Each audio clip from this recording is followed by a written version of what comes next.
Looking for some nightlife? Then look no further. Laddie's Bar and Grill has a full bar and kitchen, pool table, and entertainment with great food at affordable prices. You can dine in or carry out by calling us at 304-263-5233. Laddie's is open Monday through Saturdays from 8 a.m. to 3 a.m. and Sundays from 10 a.m. to 3 a.m. We serve breakfast all day long, and our lunch and dinner specials are posted every day on our Facebook page. So stop on in to Laddie's Bar and Grill, located at 107 Lutz Avenue in Martinsburg.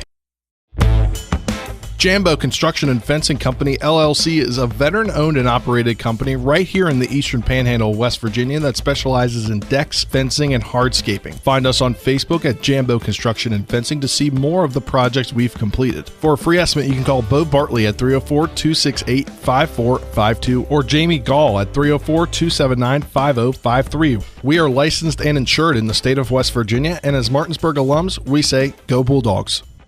With 4 new car dealerships and 4 used car dealerships in 3 states, Parsons is the largest used car and fastest growing new car dealer in the tri-state area. Take Parsons Ford with huge savings on hundreds of new Fords, financing from 0%, Parsons' goal of financing for all, and Parsons' famous above-market trade-in allowances that help make Parsons #1 for used cars too. See why so many won't buy anywhere but Parsons Ford in Martinsburg. We became #1 by making you #1 first. Parsons.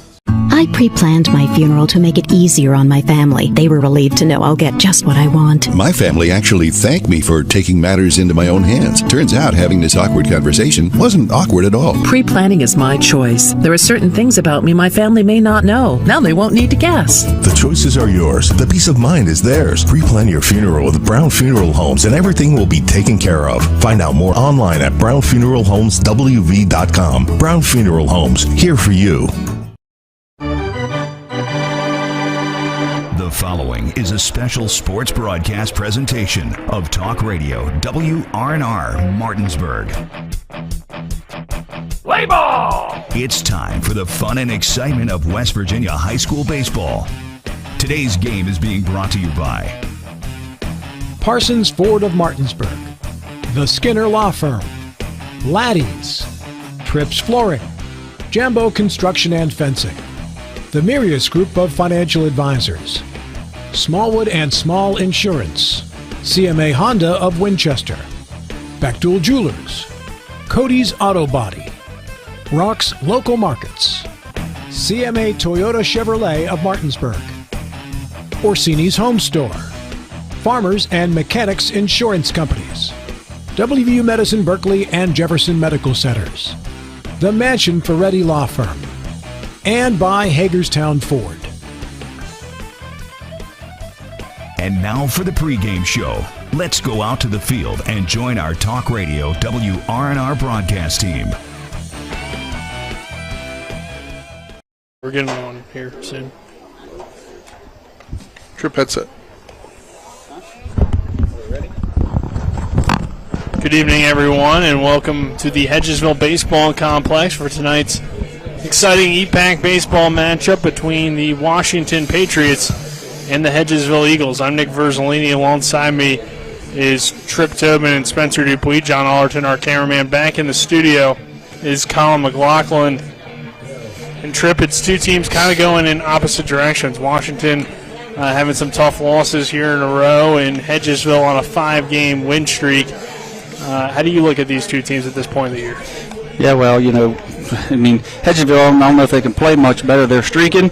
They're feeling good. They're confident. Talk to a couple of those guys out there, talk to a couple of their parents, and, you get the inside scoop that Hedgesville just feels like whoever they throw out there on the mound, they can get it done. They got a couple of guys that, they got 2 catchers, like we talked about before. They've got guys they can move in and out. They got depth, and they believe in one another. And, right now they're a tough draw for Washington, who's kind of reeling, but they've got a guy on the mound, Bradley Smedick, who's going to fill the strike zone up, and he's not going to give him a lot of free bases. If he throws his game, and going to make the Eagles earn their way on here tonight.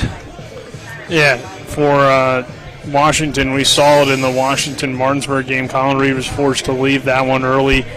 He's their leader. Cam Moore's a good leader as well, but Colin is their leader both on the mound and in the dugout. They still have him to hit, but he's not going to be able to pitch for some time here, maybe the rest of the year. It just kind of depends on how he feels moving forward. And obviously you don't want to risk anything long-term with Colin Reed. But, not having him on the mound, it certainly hurts this rotation. There's still some talented guys behind him, but you don't have your Friday night guy, a guy that maybe you would start tonight even in a lot of these big EPAC games. Yeah, I mean, he certainly is a guy that coming into the year that was going to put, he was going to have some of the, like you say, some of the marquee matchups. He's out right now with some arm issues. I've texted him a few times, talked to him, and he knows what he's got to do to get better. He knows that, the baseball season, the sectional season starts in May. Certainly they don't want to go into it, with a losing record or, feel like that they're, his senior season, he wasn't able to get it done. So, I spoke with him. Before the game, and he's going to DH here tonight, and he's going to rehab that arm, and hopefully that he'll be strong come May in sectional time. But in the meantime, I mean, Washington feels like that they're young, but they've got a lot of talented guys, and they feel like with Dunbar, McCarthy, and a few other guys. Even we've seen Connor Smith, who's a freshman, throw against Martinsburg, and he looked pretty good. I mean, he looked darn good for a freshman coming out in that atmosphere. But those guys are going to have to grow up fast, and I think the will tonight's going to be a big test. There's a bunch of freshmen in that lineup to go along with a couple of seniors and a junior. So, Washington's only going to get better. And if Reed comes back full strength in May, they're going to be hard to beat. And as far as tonight goes, they know they've got a job to do if they don't want to get lose another EPAC game. So they look like, talking to them in there, they look like they were pretty determined, as opposed to not any different than Hedgesville. They just feel like that, they're going to continue to do what they're doing. They got all the faith in the world in Tanner Matthews, and it's going to take a heck of a game from Washington to slow this Hedgesville team down. Yeah, for Hedgesville, they're healthy, they're experienced. They certainly have the edge on paper, but you can never count out a team like Washington or really any team in the EPAC, especially when you have an EPAC on EPAC matchup. And Tanner Matthew going for the Eagles tonight. He's coming off of a big outing against Jefferson. And it seems like, too, with this rotation, they kind of build off of each other. Whenever one guy's going well, you can see everybody start to pitch well, and that's what's going for Hedgesville right now with the pitching. Yeah, I mean, they got East Hardy coming after this game, and then they got that matchup again with Martinsburg. That was a 2-1 game until we did the replay, and Hedgesville had that big inning. But other than that, they played each other pretty equally. Looks like they've got themselves set up to have some guys available. I doubt that they go with any of their 1-2 guys against East Hardy. So I believe that they'll be they can get a win here tonight with Tanner Matthews and take a couple of their 3-4 guys and get a win against East Hardy. They're going to be well set for the game against Martinsburg. And Martinsburg goes to Allegheny tomorrow and plays a really good Allegheny team. He probably has some of the best pitching that they'll see all year. So it's just it's that time of the year. It's that time of the year where every game's tough. And it's a battle of attrition and who stays healthy and who's hot. All right, we'll take our first break here on the Skinner Law Firm Countdown to First Pitch. The Skinner Law Firm, injury and consumer rights lawyers. Call 304-245-6613 or go to skinnerfirm.com. On the other side of this break, we'll hear from both teams' head coaches. This is West Virginia High School Baseball on Talk Radio, WRNR, and TV 10. Before the invitations and the dress, the flowers, cake, candles, or vows, there was an answer to a question proposed with a ring. Bechtel Jewelers knows that an important part of your wedding happens before the I-dos. We're a diamond store with an engagement and bridal jewelry selection that's both exciting and accessible. On the big day, there's everything else, and there's the ring. Make sure you get this one right at Bechtel Jewelers in Inwood. Remember when you were a little kid and saw your first deer? Oh, how cute. As an adult, maybe you've had a different experience. Where'd that come from? Bambi mess up your dream machine? Call Cody's Auto Body today at 304-901-4777 and get the work done right the first time. Cody's Auto Body, 851 Wilston Street in Martinsburg, has a team of auto body professionals with a lifetime of experience putting your ride back together again, regardless of how it got that way. Cody's Auto Body. The Palace Lounge in Martinsburg is the place to be. Join us every night to relax and enjoy football or basketball games featuring either the Martinsburg Bulldogs, Shepherd University Rams, or West Virginia Mountaineers. We will have steak night every Wednesday, trip nights every Thursday, and now taco and margarita nights every Tuesday. You can find us on Facebook or call 304-267-7520. The Palace Lounge is located at 1350 Edwin Miller Boulevard in Martinsburg. There's a local family moving in our territory. What do you want from me? Taste it. It's really good.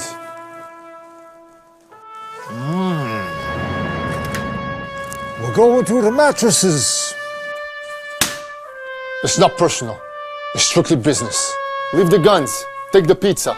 Rock's, now serving hot, fresh pizza to die for. Ow, that really hurt. Back to the Hedgesville Baseball Complex here on the Skinner Law Firm Countdown to First Pitch. We'll now get into our coaches' interviews brought to you by Laddie's Bar and Grill, located at 107 Lutz Avenue in Martinsburg. If you're looking for some fun nightlife and great food at affordable prices, then dine in at Laddie's or carry out by calling them at 304-263-5233. We'll start the head coach of the Hedgesville Eagles, Eric Grove, and move over to head coach of the Washington Patriots, JT DiCerno. Here's Coach Grove.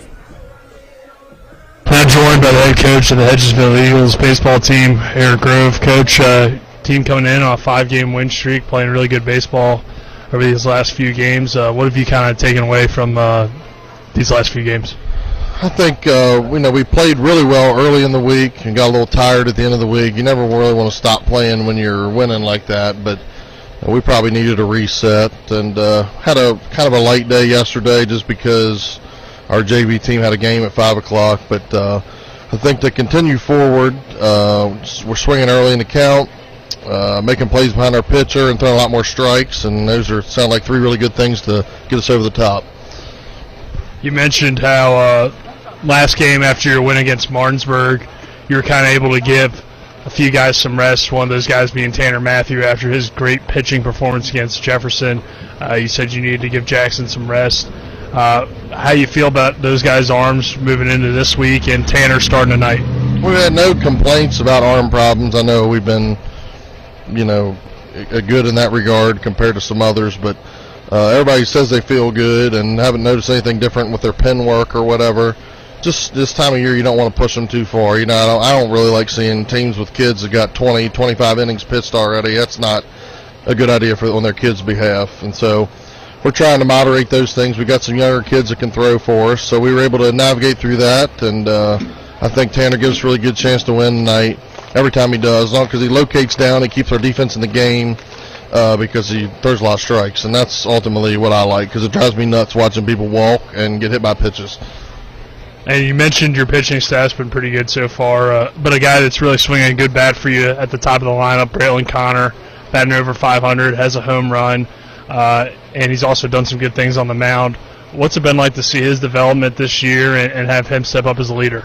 Yeah, this was a show-me year, but, I really felt good about him from the beginning of our conditioning, and I even told some people to the side, I think this kid's going to have a big year, because mentally he was ready, and I think that's been the biggest thing with him. He's always had ability, and a lot of other coaches have told me, I think this kid's going to be good, and he's at that point now where he's definitely leading us the right way and has done everything we asked him to do. He wants to clean up a couple defensive mistakes. I'm sure he'll do that, and when he plays well, he's going to take our team to the next level. Good leadoff hitters do that, and he contributes in a lot of ways.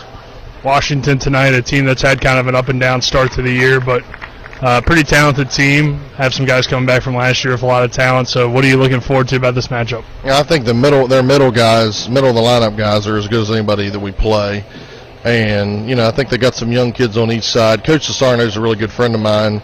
We talk a lot about, where we're at, and he's trying to get me into a soft spot for this game night. But I know they're going to be ready to play, and I don't pay attention to him. And I think this JV game is kind of an indicator of how the varsity game is going to go. It's it might be an ebb and flow type game, and hopefully we can use home field advantage and some of our rested arms is what will get us over the top if we need to. But and every EPAC game's tough.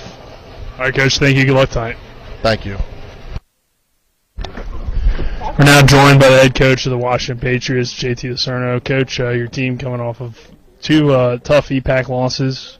What have you kind of seen from the guys, and what are you looking to build on here moving forward? Well, it's kind of one game at a time, and we got to put that stuff in the rearview mirror. We didn't perform up to our potential and just didn't make the plays when we needed to. And I think the one game we had more errors than we did hits, and it's hard to win a ball game that way. Tonight for them, Tanner Matthew on the mound, a very talented pitcher and a very talented Hedgesville team. So it doesn't get any easier for you guys. What are some things that you'll have to do tonight to get the win? Well, I think we just have to keep everything in front of us on defense. Our pitching's been pretty good. It's just the defense behind them hasn't kind of held up their end of the bargain. So I think we can just clean some stuff up and, put the ball in play on offense and get the bat swinging early. Matthew's a very good ball player, and, the whole coaching staff over there, nothing but respect for those guys. So as much as we need a win, it's always enjoyable to come play with them. You mentioned errors kind of being the issue for you guys and defensive mistakes. How do you kind of clean that up, and do you think that is due to having kind of a mixture of a young and experienced team this year? Well, I think it's what we got practice for, and we just got to keep grinding, and it's a long season. We're still early on, and with the youth that we do have, the more they gain the confidence, I think is where we're at. We might lack a little bit of confidence early on that hopefully by the right time we can kind of build on that throughout the year and rock and roll when it comes to playoff time. Who are you starting tonight on the mound, and what are you looking for out of him? I'm going with Brett Smoke. He fills up the box with a lot of strikes and gets a lot of soft contact. So I'm just, banking on him to do his job. He always comes through for me when I need him. So he's a big senior leader, and, hopefully we can have a good defense behind him, makes plays for him. All right, Coach. Thank you. Good luck tonight. That does it for our coaches' interviews. We'll take another 2-minute break. On the other side of that break, we'll have the EPAC Baseball Roundup. This is West Virginia High School Baseball on Talk Radio WRNR and TV10. Hi, Crescia Hornby here. Larry DeMarco, broker of Modern Realty Results, believes he has some of the best real estate agents in the Eastern Panhandle. Agents at Modern Realty Results have years of experience and knowledge of the local real estate market. Agents within the office work as a team to provide quality customer service. We strive to always ensure client satisfaction through handling every transaction with honesty and integrity, all while offering competitive rates. Modern Realty Results is veteran-owned and managed. Please call us at 262-4222, modernrealtyresults.com.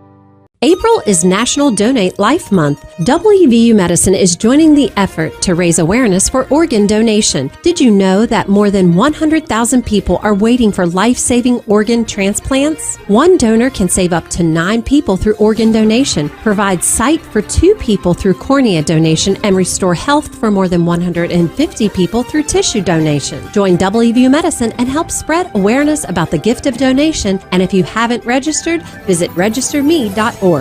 This is Eric at Hagerstown Ford. Over the last decade, the way we buy things have evolved. Now, you get on your phone, click Want It, and it shows up at your front door. At Hagerstown Ford, it is that convenient. We've changed the car buying experience on the I-81 corridor forever. And with a return policy better than Walmart, there's absolutely no reason to buy a new or used car, truck, or SUV anywhere else. Just like Amazon, Hagerstown Ford will deliver the vehicle to you, where you are, and on your time. And if you don't want it, return it. No questions asked. Why waste your time at a car dealership playing the dumb back-and-forth games? Besides, we hate it more than you do. I assure you, no dealership from Winchester, Virginia to Washington, D.C. will beat our price. No dealership from Chambersburg, Pennsylvania to Baltimore, Maryland will beat our price. And no other dealership will allow you to return it if you don't want it.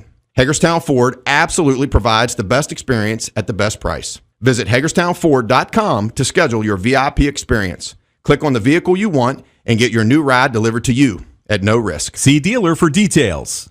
Complex. We'll now get into our EPAC Baseball Roundup, brought to you by Jambo Construction and Fencing LLC, a veteran-owned company that specializes in decks, fencing, and hardscaping. For a free estimate, you can call Bo Bartley at 304-268-5452. I'm Nick Verzolini alongside me, Trip Tobin and Spencer Dupuis. Spencer, EPAC Baseball Roundup, what we got going on in the EPAC tonight? Well, right now we got one going down in Shenandoah Junction as the Jefferson Cougars are hosting the Spring Mills Cardinals. Heard from Trip Tobin during the break that looks like Spring Mills will be without one of their top pitchers here for the foreseeable future. Hopefully he gets healthy but for them on the mound tonight, Cover is pitching. Unfortunately, he's given up 3 runs, 2 earned, while striking out 3 and 6 hits over 3 in the third inning. It is 3-0 Jefferson, as Riley Morgan has cruised through 4 innings there.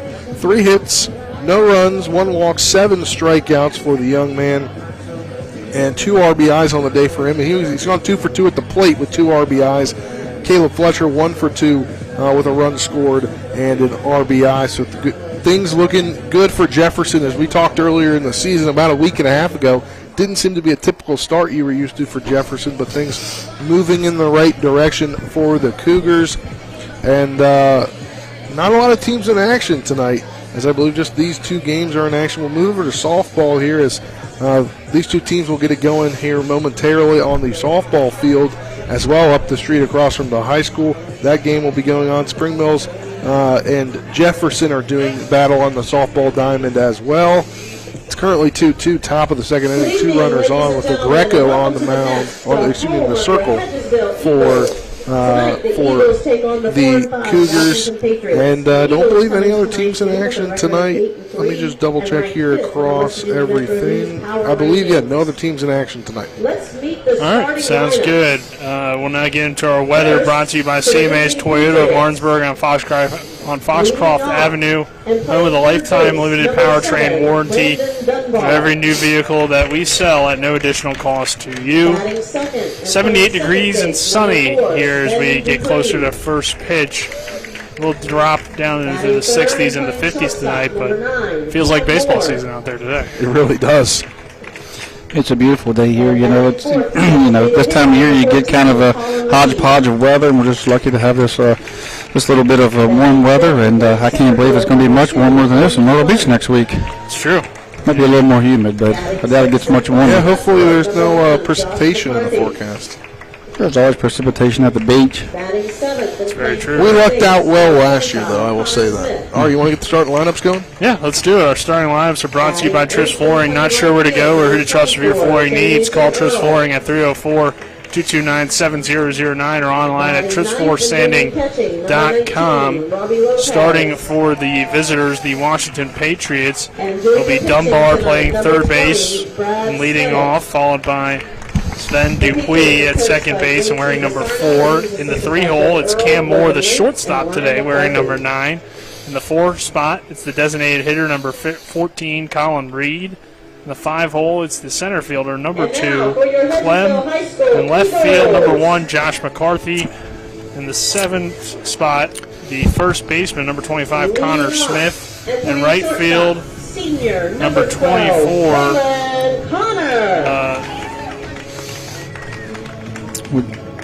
Jamison Earl, and then rounding out the lineup, the catcher, number 19, Lopez. For the Hedgesville Eagles, leading off and playing shortstop, number 12, Braylon Connor. Batting second, the left fielder, number 7, Jackson Ruiz. Batting third, the third baseman, Trent Canarium. Batting fourth, the catcher, Pedersen. Batting fifth, the first baseman, number 27, Mike Nichols. Batting sixth, the right fielder, number 16, Lane DeWater. Batting seventh, the pitcher, number 13, Tanner Matthew. In the 8th spot, the second baseman, number 2, Chris French. And rounding out the lineup, the center fielder, number 1, Gage Gano. And pitching for Washington is Bradley Smedick. Yeah, Brad Smedick on the mound for the Patriots. So we will take a 2-minute break. On the other side of that break, we'll have first pitch. This is West Virginia High School Baseball on Talk Radio, WRNR and TV 10. With 4 new car dealerships and 4 used car dealerships in 3 states, Parsons is the largest used car and fastest growing new car dealer in the tri-state area. Take Parsons Ford with huge savings on hundreds of new Fords, financing from 0%. Parsons' goal of financing for all, and Parsons' famous above-market trade-in allowances that help make Parsons number 1 for used cars too. See why so many won't buy anywhere but Parsons Ford in Martinsburg. We became number 1 by making you number 1 first. Parsons. To get the best opportunity to be seen and recruited, join the American Legion Post 14 Hornets baseball team. Managed by Trip Tobin, Post 14 will prepare you for the next level by playing the best possible schedule, along with an experienced coaching staff and alumni coming back to help guide you through the process. Brings up Camion Gonzalez with runners on the corners. Runner from first going, and it's a fair ball down the third base line by Gonzalez. That's going to allow one to score. The Berkeley Post 14 Hornets are the premier Legion baseball team in the area.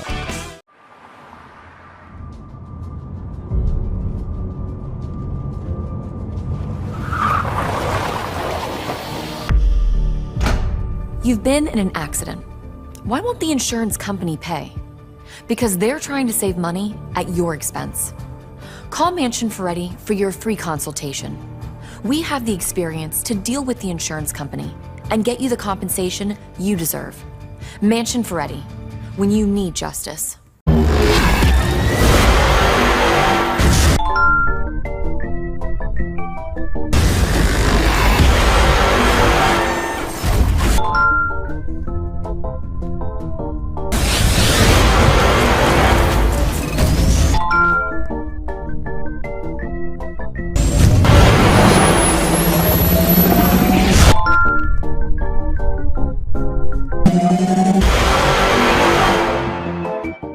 Back to the Hedgesville Baseball Complex. Our first pitch is brought to you by CMA Chevy of Martinsburg. Make your way to CMA Chevrolet of Martinsburg on Foxcroft Avenue today for quality vehicles, a friendly team, and professional service at every step of the way.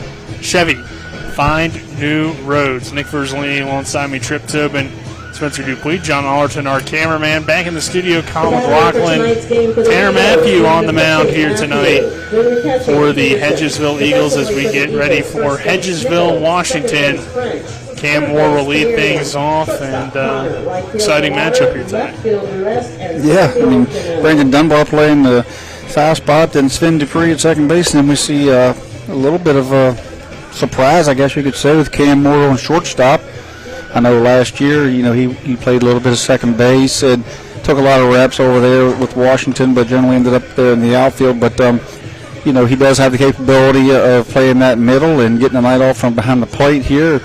And with Colin Reed out playing some third and some first, that kind of moves their infield around a little bit. So shuffle in the infield, but certainly not a big issue for Washington, as they do have guys they can move in and out. But I'm not sure anybody in the EPAC can move guys in and out quite like the depth of the Eagles team here, though.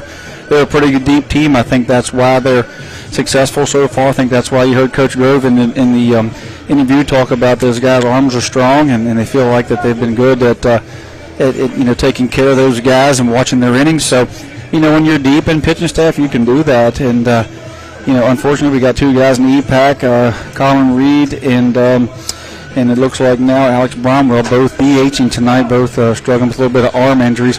And I don't know, I'm not saying it's overuse or what have you, I'm just saying it's just part of the game that, just part of the season that, some guys, just come out of the gate, throw hard and then come up a little bit lame until they can get their arm, conditioned for this, through this gauntlet of games that they have to play. Hedgesville coming off of a big week, 5-game win streak, 8-3 on the year. Washington sitting at 4-5. 2 losses last week to Jefferson and Spring Mills, I believe it was, as the Patriots come to the plate here. Brandon Dunbar. Dunbar to lead things off. Matthew on the mound for the Eagles in the gold jerseys, or yellow jerseys with the blue numbers, blue letters across the chest, and the blue stripe going from the sleeve to the top of the jersey, and then the white pants with the blue stripe down the side. First pitch from Matthew is high for ball 1 to Brandon Dunbar. That's 7:06 first pitch. We knew it was going to be a little later than 7 o'clock. JV game got done around 6:15, 6:20. The 1-0 pitch is a called strike on the outside corner. Both these teams tonight are not going to get a lot of free bases if Matthews and Smetic, pitch up to their ability, because both fill the strike zone up, don't give up a lot of walks. So expect these teams to put the ball in play and the defense to have to make plays. 1-1 is fouled away by Dunbar. It's hard off that backstop and then into the field of play. So 1 2 strike count here on Dunbar. It's a beautiful day for baseball between Washington and Hedgesville. See Dunbar spread out a little bit. If you see him on the camera, he's got shortened up his swing, 2-strike approach. This pitch low in the dirt. for ball 2. Count even at 2 balls and 2 strikes. Young man does a good job. He's a competitive young man. He's just got a lot of heart for the game, and it doesn't matter if he's playing backyard baseball or if he's playing a sectional game. He gives you 100% all the time. You have to love that out of a guy like Brandon Dunbar. The 1-2 hit over the head of Nichols and into right field. Dunbar will round first. DeLauder has an issue with it out there in right, and Brandon Dunbar is in there at second base. Yeah, it kind of just skipped when it got to his glove and just hopped over it. Yeah, he got there. I mean, he got there, but I've said it time and time again this time of year, the outfield, you can look at your own yard at home, and different things are just very, clumpy, and, the grass hasn't filled in, takes weird hops. He got over there expecting just a hop, come up there to his glove, and it just skipped away, and you'll see that a lot this time of year. So Dunbar standing on second, and the Patriots have a chance to strike early with Dupree coming to the plate. Second baseman for the Patriots in the 2-hole, and he takes the first pitch for a called strike. One of many, looks like, freshmen in this lineup here tonight with Dupree and Smith. I believe Earl, Lopez are all freshmen. 3 freshmen in the starting lineup. Next pitch misses outside. 1-1 count here on Dupree. A little bit interesting, Cam Moore in the 3-hole, followed by Colin Reed. We've seen kind of the change in baseball at the major league level where your old 3-hole guys would be more 2-hitters now. Mm-hmm. And you've seen the Jefferson game where if you look at Reed's line, it was intentional walk, then a strikeout, and an intentional walk. So, I mean, you might want to think about at some point, get him some protection back there. But Jefferson was adamant that they weren't going to let Reed beat them with men on base. So, and it worked. So hats off to them. Dupree fouls that one away. This is Sven Dupree, not to be confused with Spencer Dupree. Yeah, no relation. Similar, but not close. Sven's a lot more athletic. Yeah, I'd say so.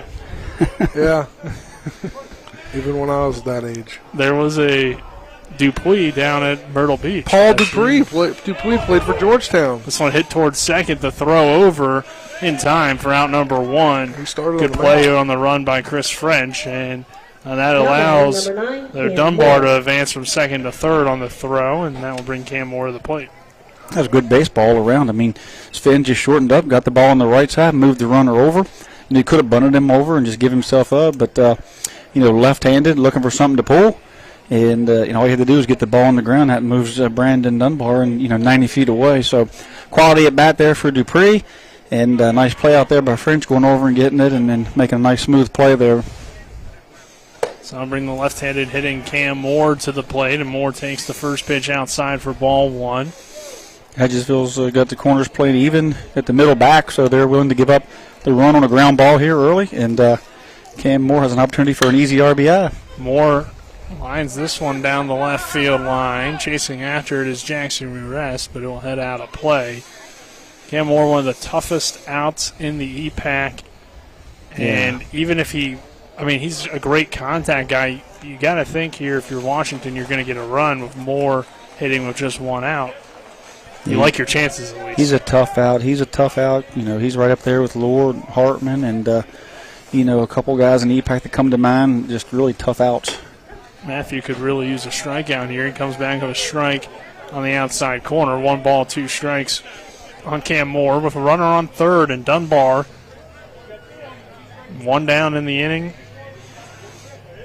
Top of the first between Washington and Hedgesville. The pitch to Moore, again hit down the left field line, but foul. He wasn't real happy with that 1-2 call. Or that 1-1 call. He thought it was out, but he just got back in there, understood what he had to do, protect the plate. Matthews went back in that similar area and maybe extended a little bit, and Cam fought it off. The 1-2. Hit down the left field line again. Rolling over is Ruest to make the play. They'll test his arm as Dunbar tags from third. The throw home was a good one, but Pedersen couldn't quite stay in position, and scoring from third on the sacrifice is Brandon Dunbar. Cam Moore picks up the RBI. It is 1-0 Washington. If that's a few feet to the right, he's out. Yeah, he threw it right on. I mean, Russ threw a heck of a throw there. One hop, it just was up the line. I mean, it was towards the pitcher's mound a little bit. Nice slide there by Dunbar to the back of the plate. And Patterson stood his ground as long as he could, but he had to go get the baseball. But, yes, if it's on line, we're going to have a bang-bang play there, and that just shows how really good Ruest's arm is out there. I mean, they've got some cannons on the corners out there. Yeah, I mean, when you can put Lane DeWater and Jackson Ruest in the outfield, two of your better pitchers, and then when they're pitching, you can throw Tanner Matthew out there as well. And some great arms on this defense as Colin Reed will come to the plate, takes the first pitch low for ball 1. Next pitch to Reed, strike on the outside corner. So 1-0 Washington. When you had Gano out there in center field who can track a baseball, pitches well, has good arm action, he can get the ball in there too. So, they are really solid in the outfield at Hedgesville. The 1-1 pitch is fouled away by Colin Reed. And you much rather face Reed here with nobody on the bases and 2 down. 1 ball, 2 strike count on the senior. Clem in the on-deck circle. 1-0 Washington, top half of the first inning. Lights are on here at the Hedgesville Baseball Complex. Tanner Matthew delivers the 1-2, and it's low for ball 2, excuse me. Washington in the all blue pants, blue shirt, red numbers, white trim. They got the navy blue from head to toe tonight. Yeah, they do. Were those same uniforms against Martinsburg? They did. Colin Reed smacks this ball to deep center field. Gano goes back and makes the catch for out number 3. And we head to the bottom of the first. 1-0 Washington. They score on the Cam Moore sacrifice fly to left. And it is 1-0 as we take a 60-second break. And when we return, we'll have the Eagles coming to the plate. This is West Virginia High School Baseball on Talk Radio, WRNR and TV 10. Happiness grows here. Orr's Farm Market. Spring has sprung. Time to head to Orr's Farm Market to find your flowers, veggie plants, bagged mulches, and potting soil. Visit our bakery counter to try our new homemade quiches, pepperoni rolls, and don't forget our pie flavor of the month for April, Boston cream pie. We have West Virginia food products, local coffee, honey, maple syrup, dairy, and meat. We have 25 new Orr's jam and salsa flavors for you to try. Check us out at orrsfarmmarket.com, and remember, Orr's Farm Market, happiness grows here. Looking for some nightlife? Then look no further. Laddie's Bar and Grill has a full bar and kitchen, pool table, and entertainment with great food at affordable prices. You can dine in or carry out by calling us at 304-263-5233. Laddie's is open Monday through Saturdays from 8 a.m. to 3 a.m. and Sundays from 10 a.m. to 3 a.m. We serve breakfast all day long, and our lunch and dinner specials are posted every day on our Facebook page. So stop on in to Laddie's Bar and Grill, located at 107 Lutz Avenue in Martinsburg. We welcome you back to the Hedgesville Baseball Complex. Eagles coming to the plate, 1-0 Patriots. Smetic on the mound tonight for the Patriots, and Brad, a senior and a kid that throws strikes and gets outs. Trip. Yeah, he's a great pitcher, he's a gamer. He had a little bit of some injury last year that hampered him and kind of through his high school career. He had a couple of things that just didn't go his way, but he kept after it, kept working, and he has always been a contributor for this team. Even when he's hurt or not at 100%, he gives 100%. And this young man he's going to force Hedgesville to hit their way on, as opposed to giving them a lot of free bases. And he's going to compete every pitch and going to give Washington a really solid chance here tonight against a hot-hitting, senior-laden Hedgesville team. And Tripp, he was on your post-14 team last year. Is he going to return this year? I think he's actually going to West Virginia just to. He's not going to play baseball from this point on. So I think he's this is his senior year, and I think he's chosen a little different path. So at this point, he's going to get his education. I've talked to him a little bit, and he's feeling good about his decision, and he's ready to go. And he has had one unbelievable youth career all the way up through travel and young. 13, 14 U baseball, Legion and what have you, and a good high school career. Braylon Connor will lead things off for the Eagles, and one of those Guy swinging a hot bat. Over 500 batting average on the year. Had a home run when we were here in that Martinsburg game. And the pitch to Connor here is in there for a strike. 1 ball, 1 strike on Braylon. 2 guys that will play, though, are 1 and 2 with Connor and Ruest. Yeah. The 1-1 pitch inside for ball 2. 2 balls and a strike. Connor Ruest, Canerium due up. Oh, I thought you were going Connor and then putting his name with No, Ruest. I knew what I was saying there. Yeah.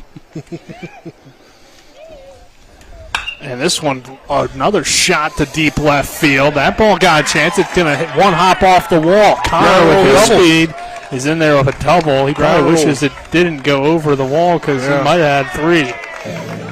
Yeah, it hit hard off the ground, hit the yellow marker out there, and shot up over the fence for a ground rule double. This young man is just, and we talked about how hard it was to get Cam Moore out, but Braylon Connor are certainly up there and one of the top bats right now in the EPAC, and he is just seeing the ball well.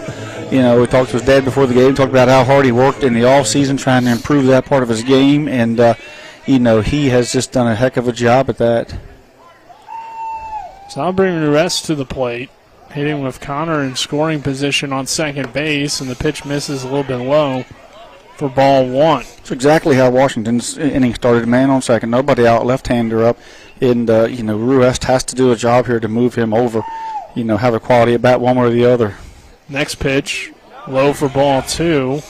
Blocked by the catcher Lopez. You're getting the start behind the plate tonight. Cam Moore at short. It's a little change in the lineup. But that's a big task for a freshman to come in and catch a senior, I mean, it's just a very, in a big EPAC game, But see where Washington's shading Ruest to pull a little bit. The 2-0, low for ball 3. Again, blocked by Lopez. In the on-deck circle, Trent Canerium.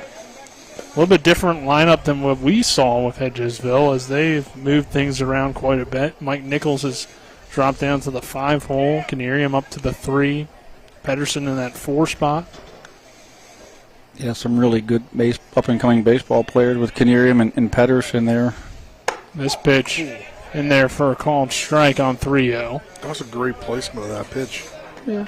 He needs to kind of stay out there to keep Ruest from pulling the baseball, to try to keep Connor at second, not give him that easy fielder's choice to move the runner up. 3-1 taken low for ball 4, and Jackson Ruest is on with the walk. Now we'll bring Canerium to the plate. Do you bunt here? Number 14, Trenton. Maybe not with your 3 hole, but yeah, well, it's an option. Always an option. Young man here, don't know exactly. I mean, he has been hitting the baseball hard. It's certainly an option with Pedersen on deck, but it's early, nobody out. He probably won't give himself up here. First pitch, a big swing and a miss for strike 1. I think he didn't connect with that one. It'd be 3-0. He was after it. Big swing by the young man. And even though Hedgesville wasn't winning at the beginning of the year necessarily as much as they wanted to since this 5-game win streak, they've been hitting the ball all season long. This one fouled away. Yeah, it's been an interesting season to see, a few of the EPAC teams that generally have been, pretty dominant in that area to see some of the teams, like Hedgesville, Musselman, and even Spring Mills at times, swing the bat, a lot better than they have, last year. The 0-2 to Canerium popped up, shallow right field. And making the catch over there at second is Dupree for out number 1. Now bring Pedersen to the plate. Hindsight, maybe we should have bunted, right? Easy to coach from after the fact. No, I mean, it's probably not the place there to bunt, especially the hot-hitting Canerium. They did try to take the ball the other way, when that pitch out there just got under it a bit. But, these guys are hacking at it. 2 on, 1 out, and Pedersen fouls away the first pitch for strike 1. We'll see Hedgesville down at the Mingo Bay Classic next week with Washington as well. 2 of the 4 teams from the EPAC heading down there. Both runners take off. Pedersen sends one through the 5-6 hole. Cam Moore gets to it, though, keeping that in the shallow outfield. If that gets through completely, that's going to score at least 1. So you see why he's at short there because of his speed to get over and field that ball. Bases are loaded. Nichols will come to the plate. It's clearly a hit and run spot, trying to stay out of the double play. I mean, that's what you do. You know, if you got a guy who's susceptible to a double play, you know, you can run there. Sometimes, a lot of times you do with the man on first, but they felt like they had an opportunity to go there. You know, Pedersen apparently a good contact hitter, you know, and has Nicky Brown up there had some faith in him to get the ball down on the ground. He just took the baseball and smacked it down and got a single. And Nichols, that's a shot to left field. Had to hold up. That will score the runner from third, and Connor. The throw home, Ruiz tag. He's out at the plate, but Hedgesville ties the game at 1. And very close play there at home. Ruiz had to slow up, kind of had to wait because he didn't know if left fielder was going to come diving. Great throw from McCarthy out there in left. It's an RBI single for Mike Nichols, ties the game at 1. 2 outs now in the inning. Runners on second and first. Yeah, I think you got to make high school players make that throw, and you know I'm kind of with Ruiz there. I'm kind of going there, but great throw by McCarthy. Great cut by Brandon Dunbar. Come down the line third, made that cut and threw the ball around the line. And again, there you got a freshman standing there with the big tall senior coming down the line, stood his ground and made the tag. Lopez made a great catch. Water sends a shot to left field. McCarthy's had an active inning, and he makes the catch on the run after losing it. It looked like initially. Still makes the play, though, for out number 3. It's a lot of hard-hit baseballs by the Eagles, but just 1 run comes across the score. We're tied at 1. We head to the second. This is West Virginia High School Baseball on Talk Radio, WRNR and TV 10. Jambo Construction and Fencing Company, LLC, is a veteran-owned and operated company right here in the Eastern Panhandle of West Virginia that specializes in decks, fencing, and hardscaping. Find us on Facebook at Jambo Construction and Fencing to see more of the projects we've completed. For a free estimate, you can call Bo Bartley at 304-268-5452 or Jamie Gall at 304-279-5053. We are licensed and insured in the state of West Virginia, and as Martinsburg alums, we say, Go Bulldogs. The Palace Lounge in Martinsburg is the place to be. Join us every night to relax and enjoy football or basketball games featuring either the Martinsburg Bulldogs, Shepherd University Rams, or West Virginia Mountaineers. We will have steak night every Wednesday, trip nights every Thursday, and now taco and margarita nights every Tuesday. You can find us on Facebook or call 304-267-7520. The Palace Lounge is located at 1350 Edwin Miller Boulevard in Martinsburg. Welcome you back to the Hedgesville Baseball Complex. 1-1 our score as we head to the second inning. Tanner Matthew on the mound for the Eagles, and Washington coming to the plate here. It's Clem McCarthy Smith due up for the Patriots. Entertaining first inning between these two teams. Yeah, seeing the baseball get hit, we knew these two pitchers were going to throw strikes, and I guess both those the teams must have listened to the coaches' interviews because both coaches talked about how their pitchers fill the strike zone up. So if you hear that and you're a batter, that means, you know, I'm not going to get a walk. I'm going to have to hit myself for it, so I'm going to find a pitch in there that I can get after. And both teams have been really swinging the bat. So Clem will come out and hit here to lead off this spot. 5, 6, 7 hitters due up. It's the left-hander, center fielder. Got through a whole inning, 1 full inning with no strikeouts. Yeah. Both teams putting the ball in play. Both defenses playing really well, except for the ball that kind of bounced around there, and Bunny hopped around for DeLauder out there in the right field. The rest of it has been pretty clean. And just 1 walk as well, so definitely the strikes are being thrown. I think we're going to see that throughout the night with these two guys. This pitch is popped up, fouling out of play by Clem. Update from the Jefferson Spring Mills game. Spring Mills has now gotten on the board. 5-2 is the score in the bottom of the 5th inning. Like a single by Jackson Engel after a couple walks. The 0-1 pitch, fouled away again here by Clem. Clem, a senior, stepping into a role here this year. Accepted a little bit of a role last year as I guess you could say, kind of a fill-in guy there, and now here he is competing every day in the starting lineup and playing well. The 0-2 hit on the ground towards second. French fields it and throws over to first in time for out number 1 on the ground out. Yeah, Ball stayed down. I think French was waiting for that Hedgesville hop there, but it stayed down. He did a real nice job. Didn't necessarily go down to one knee, but he had plenty of time and played that ball well defensively. Didn't try to do anything too fancy.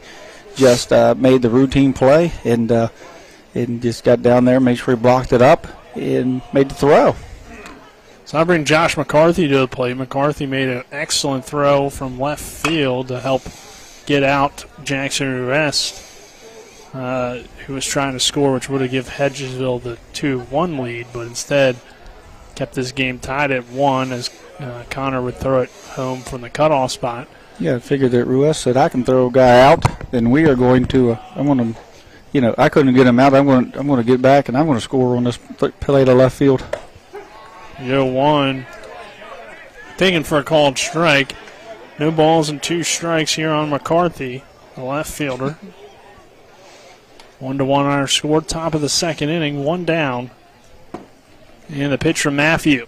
Swing and a miss, strike 3. Our first strikeout of the game on a pitch running away. Yeah, it was a pitch was out of the zone. It was a pitch that Tanner Matthews wanted to see if he would offer for, and he did.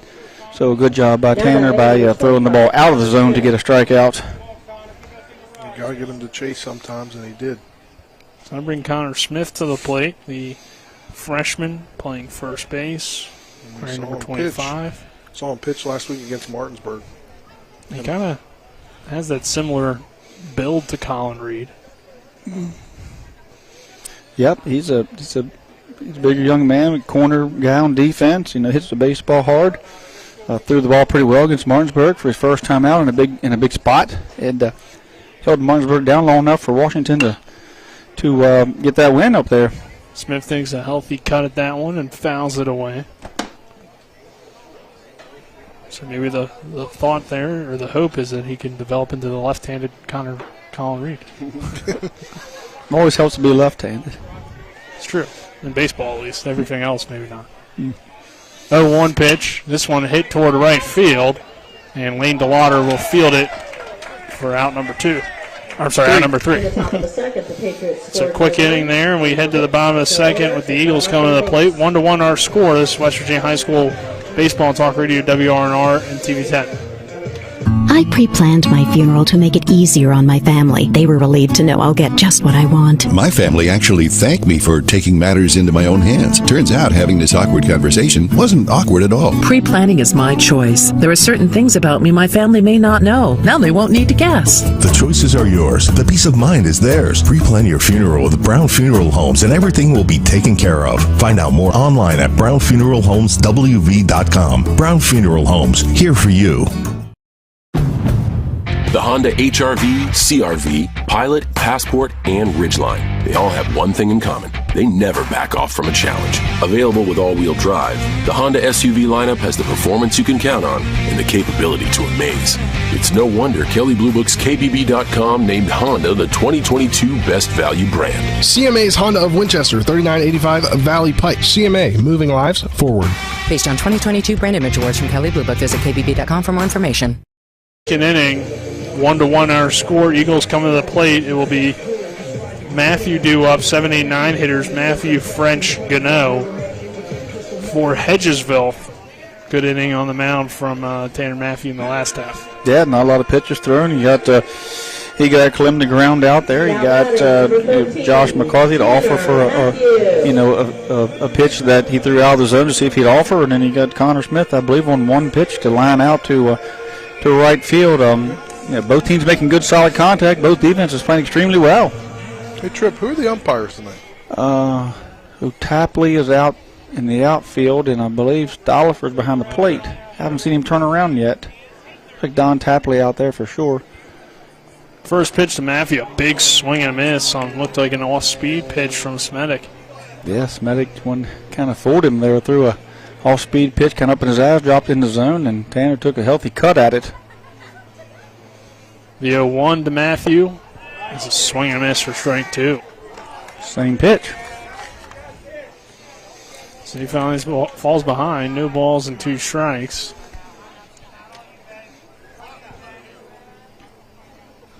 And the next pitch from Smedic, low in the dirt for ball 1. think he went after him 3 times in a row. Wonder if he'll change it up or go 4 straight curveballs. 1-2 is a swing and a miss, strike 3. Down goes Matthews. Semitic picks up his first strikeout. Number 2, Chris French coming to the plate. Looked like they kind of had the book there on Matthews. Yeah. Maybe he struggled with Semitic's curve in the past, and Semitic just fed him a steady diet of curveballs, and Tanner unfortunately didn't even get a foul any of them.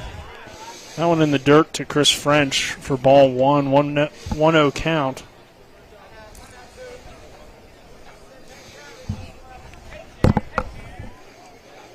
Next pitch to French, called strike at the knees. 1 ball, 1 strike. Gano standing in the on-deck circle for the Eagles.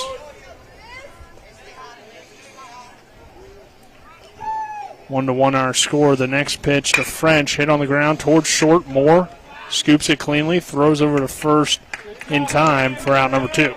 Yeah, kind of hopped off near the edge of the pitcher's mound, but he was able to secure it and throw it over to first. Now batting number 1, Gage Gano. So see if Gage Gano can get something going here with 2 down and a 1-1 game in the bottom of the second inning. Braylon Connor in the on-deck circle. And Brad Semitic's next pitch is high and outside for ball 1. Very much what the coach said. These guys are going to, get the ball across strike zone, hope for some soft contact, and get the defense to make plays. That's what we've seen. Next pitch a little bit low for ball 2. Gage does a good job of turning the lineup over, taking what the pitcher gives him, not trying to do too much. He'll probably get in there until he gets a strike. Next pitch is swing and miss for strike 1. Or not. Of course, with 2 outs, you're trying to make something happen, trying to get a 2-bagger or something. But, he has that leadoff mentality. He tries to get on any way at all. 2-1, foul out of play. Someone went over the netting and onto the hill. The hill. The Hedgesville Hill. Or the hill at the Ville. Hill at the Ville. I like that better. The 2-2 pitch just misses outside for ball 3. So a full count here on Gano. And with 2 down, he'd like to certainly turn it back over to the top of the order. The full count pitch to Gage. I believe it hit Gano, so that should be a foul ball. Calling him out. And they're going to rule him out. I thought that hit off of Gano after he made contact. But it appears it will be out number 3. So we'll head to the third inning. Our score, Hedgesville 1, Washington 1. This is West Virginia High School Baseball on Talk Radio, WRNR, and TV 10. We're back in 2 minutes.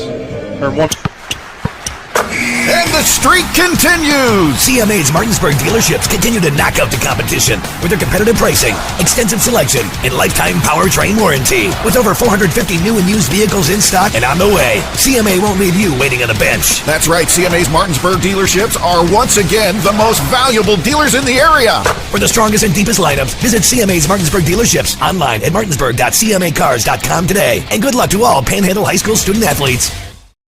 Hi, Crescia Hornby here. Larry DeMarco, broker of Modern Realty Results, believes he has some of the best real estate agents in the Eastern Panhandle. Agents at Modern Realty Results have years of experience and knowledge of the local real estate market. Agents within the office work as a team to provide quality customer service. We strive to always ensure client satisfaction through handling every transaction with honesty and integrity, all while offering competitive rates. Modern Realty Results is veteran-owned and managed. Please call us at 262-4222, modernrealtyresults.com. We welcome you back here. Top of the third inning between Hedgesville and Washington, tied at 1 here at the Hedgesville Baseball Complex. Nick Verzolini alongside me, Spencer Dupuis, Trip Tobin, and John Allerton, our cameraman. Back in the studio is Colin McLaughlin. I think both coaches walking down the line there were discussing what just happened. Yeah, you heard Coach Grove say before the game that, him and Coach Rosano were pretty good buddies. I think they're just kind of talking about it. Made it really hard on the umpire when Gage didn't didn't react much, and he didn't get a good view of it. And I think that's kind of what Coach Grove was.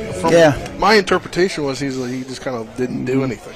I mean, the home plate umpire has a tough view of that. Yeah. He looked out and he did look at first base umpire, Mr. Tapley, and he just kind of said, "I didn't see it."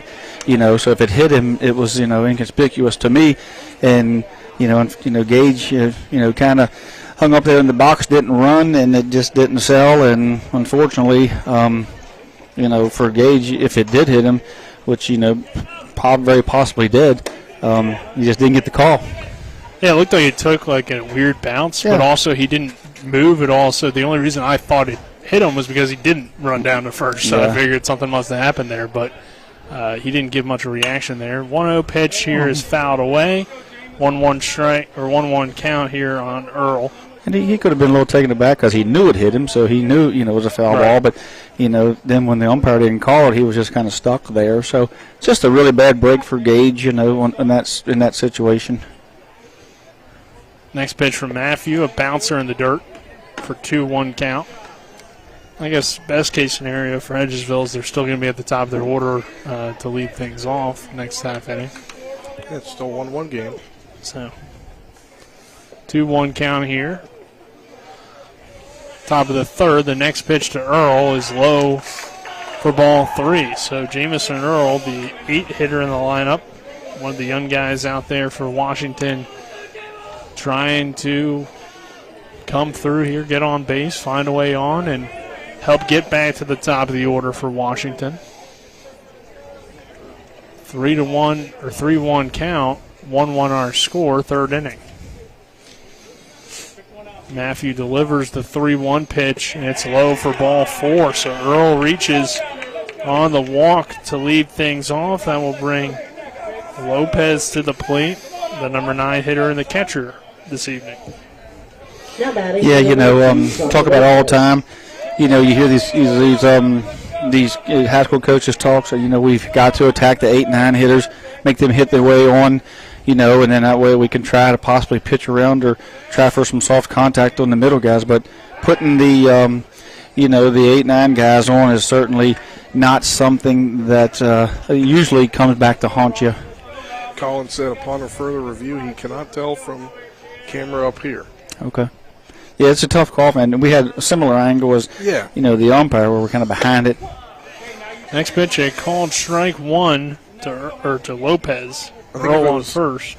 If it was in the other batter's box, he would have maybe had a better take. Mm-hmm. Yeah, we need the drone picture. Yeah. The 0-1 taken for a called strike 2 at the knees. So Lopez falls behind, no balls and 2 strikes. Tanner Matthew, that last walk, his first of the evening. There's 1 strikeout so far, 1 hit allowed, and a run coming around to score. The next pitch called strike 3. Down goes Lopez looking. 1 down in the inning, back to the top of the order in Dunbar. Second strikeout of the game, I believe, for Matthew. Yep. Yeah, I mean, I think Tanner just threw pretty much the same pitch there, kept beating up the outside, and then maybe got another ball further out there, but was hooked up with the umpire there and got the calls. And I don't totally disagree. I'm sort of in the left side. I'm on the right-hand batter's box of this broadcast, so the right-hander beating up the outside corner is certainly going to be successful throughout the night. And to combat that, the batters are going to have to go with that pitch and drive it into right. So Matthew looks down to his catcher, Pedersen. He now checks the runner over there at Earl in first and now throws one outside for ball 1 into the other batter's box. 1-0 count. Great job by Pedersen to get that in the mid because I was going to the backstop. Pedersen's the second time we've been here. He's been behind the plate. The first time we were here with Martinsburg, it was Rivera Sosa.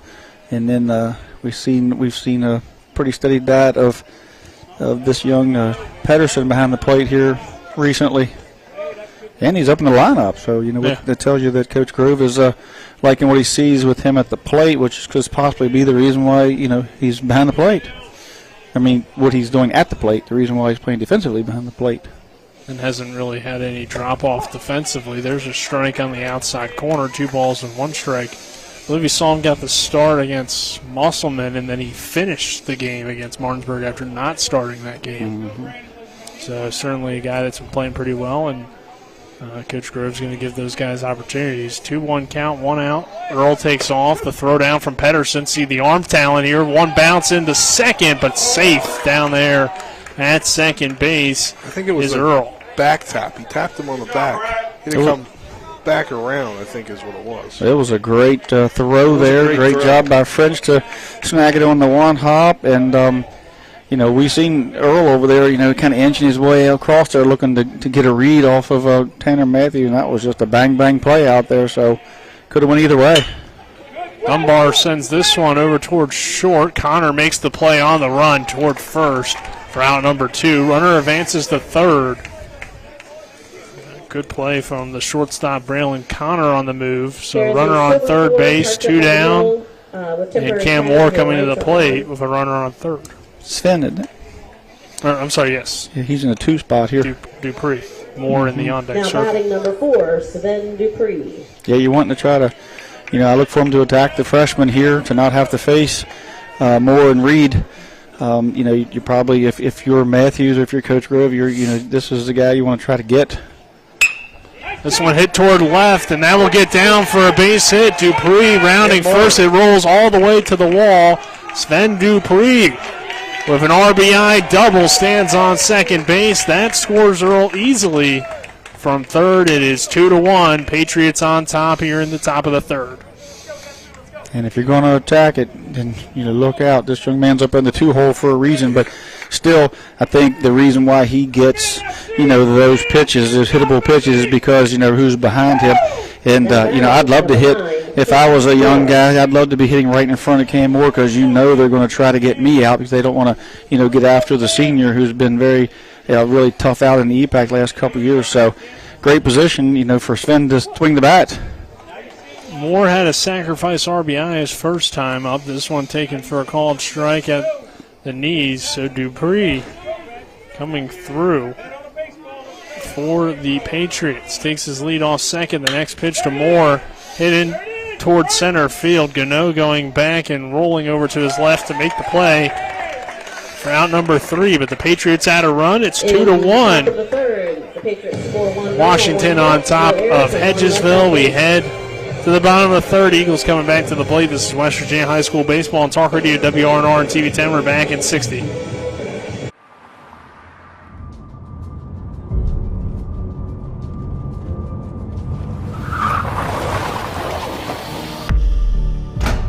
You've been in an accident. Why won't the insurance company pay? Because they're trying to save money at your expense. Call Mansion Ferretti for your free consultation. We have the experience to deal with the insurance company and get you the compensation you deserve. Mansion Ferretti, when you need justice. With 4 new car dealerships and 4 used car dealerships in 3 states, Parsons is the largest used car and fastest growing new car dealer in the tri-state area. Take Parsons Ford with huge savings on hundreds of new Fords, financing from 0%. Parsons' goal of financing for all, and Parsons' famous above-market trade-in allowances that help make Parsons #1 for used cars too. See why so many won't buy anywhere but Parsons Ford in Martinsburg. We became #1 by making you #1 first. Parsons. You back to Hedgesville, 2-1, Washington on top. Sven Dupree coming through with the RBI. Did I call him Dupree? Yeah, you did. Well, it's bound to happen, right? Dupree, coming through with a big RBI double to give Washington a 2-1 lead here as we head to the bottom of the third. So far, the Patriots 2 runs on 2 hits. Take the 2-1 lead over the Hedgesville Eagles. Braylon Connor at the top of the order here, due up for the Eagles. It's Connor Ruiz Canarium due up. Yeah, back to the top of there, like you said, we had that kind of odd out there at the end of the inning. The number 9 hitter, Gage, so we got nobody out, nobody on for the top of the order here in the third.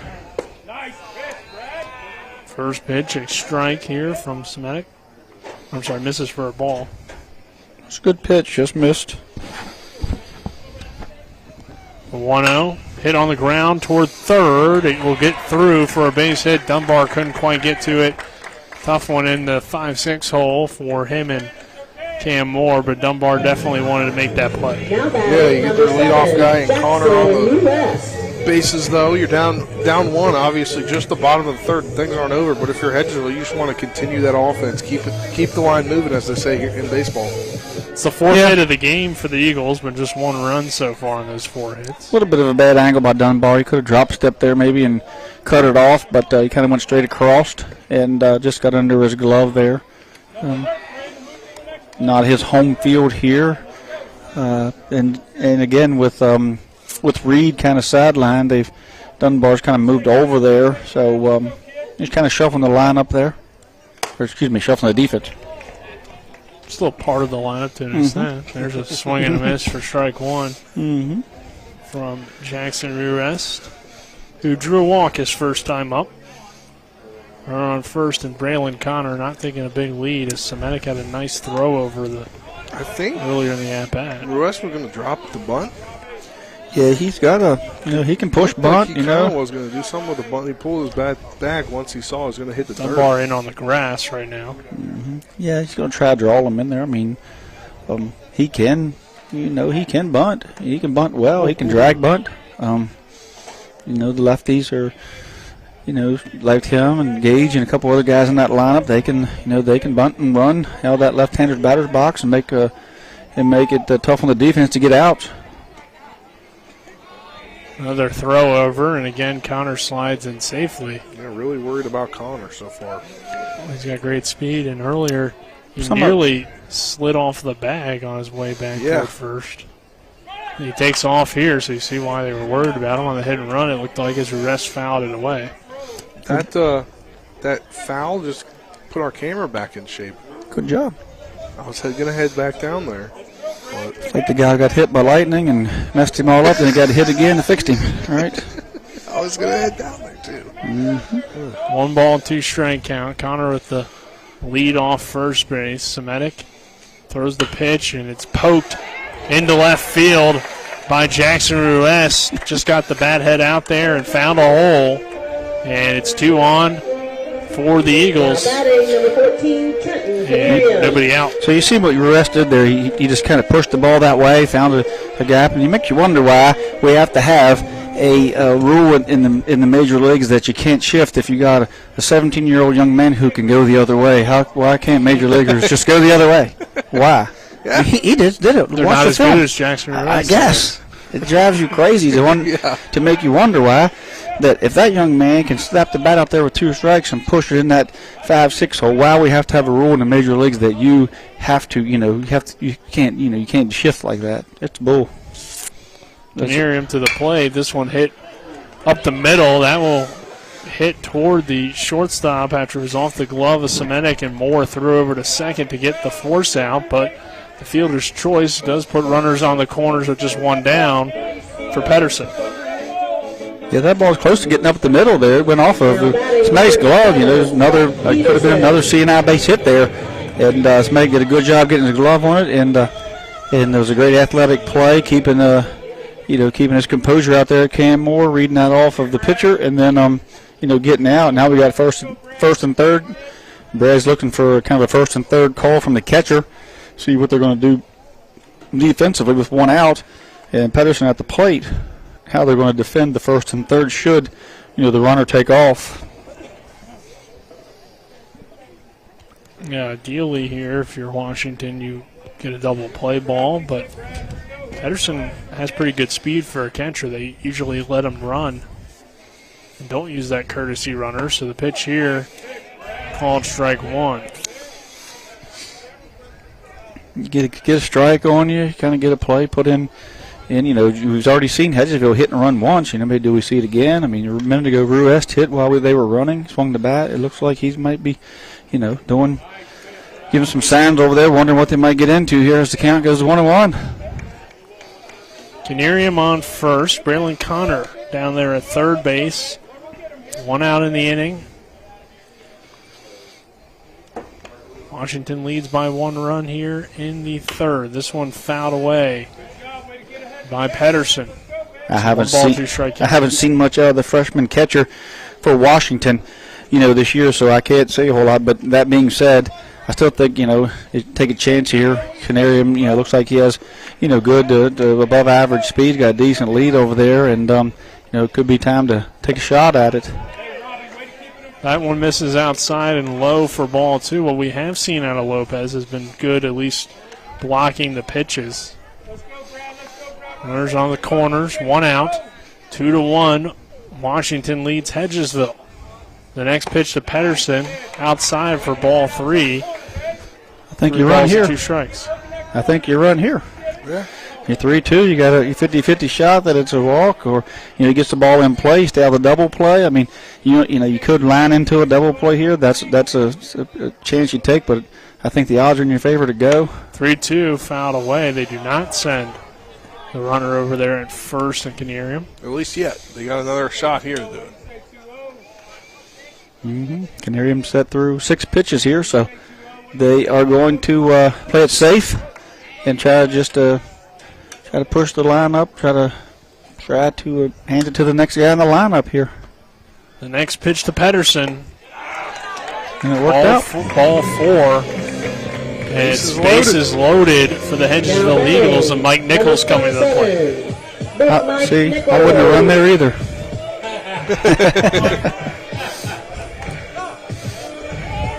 You've been perfect tonight, Tripp. You've been perfect on my calls, yep. Courtesy runner coming. Perfect on my courtesy runner. Yep. Number 5. Runner for the Eagles is number 5, Ian Wolf. Ian Wolf. That runner, courtesy of the Berkeley Post 14 Hornets, the premier Legion team in the Eastern Panhandle. So premier, they're getting another team this year. That one misses outside for ball 1. Yep. 1-0 count. Bases juiced for the Eagles. The next pitch hit on the ground by Nichols. Could turn 2 potentially. The throw to second in time. The throw back to first. Wow. Gets him on the stretch from Smith. The throw by Cam Moore. And with the bases loaded, the Eagles head into a double play. We'll head to the 4th. Our score remains Washington 2, Hedgesville 1. This is West Virginia High School Baseball on Talk Radio WRNR and TV 10. We're back at 60. To get the best opportunity to be seen and recruited, join the American Legion Post 14 Hornets baseball team. Managed by Tripp Tobin, Post 14 will prepare you for the next level by playing the best possible schedule, along with an experienced coaching staff and alumni coming back to help guide you through the process. Don't believe me? Ask Washington Patriot and Fairmont State commit Cam Moore. I've gotten a lot of looks with Post 14 more than any other team. It's probably been one of my favorite teams to play for. The Berkeley Post 14 Hornets are the premier Legion baseball team in the area. Jambo Construction and Fencing Company, LLC is a veteran-owned and operated company right here in the Eastern Panhandle, West Virginia that specializes in decks, fencing, and hardscaping. Find us on Facebook at Jambo Construction and Fencing to see more of the projects we've completed. For a free estimate, you can call Bo Bartley at 304-268-5452 or Jamie Gall at 304-279-5053. We are licensed and insured in the state of West Virginia, and as Martinsburg alums, we say, go Bulldogs. We welcome you back to the Hedgesville Baseball Complex. 4, 5, 6 hitters due up. Reed, Clem, McCarthy due up for the Patriots. It's Colin Reed, the designated hitter, to lead things off. Tanner Matthew still on the mound for the Eagles, who trail Washington 2-1 in this top of the 4th inning. So far, Matthew has given up 2 runs, but just 2 hits. 1 strikeout, 1 walk on the day.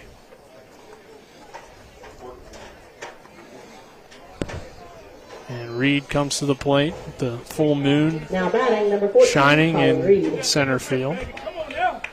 Get scientific. Is it a full moon? I don't think tonight's a full moon, Nick. Looks like one to me. Almost. I think we're 98% moon? Yeah, 98% moon. I don't think April 4th, full moon. Looks full enough. April 6th, next full moon. Okay. So we're like 97%. I wouldn't be able to probably tell you the difference. I wouldn't either. There's a swing and a miss, strike 1. But you're keeping track of your full moons over there? I just Googled. Okay. Yeah, April 6th, 12:34 a.m., full moon, peak. All right, mark your calendars for those of you at home. 2-1 our score here. This one called strike 2. Mark your calendar if you're a werewolf. All right. What were you saying? Well, mark your calendar if you're a werewolf, I guess.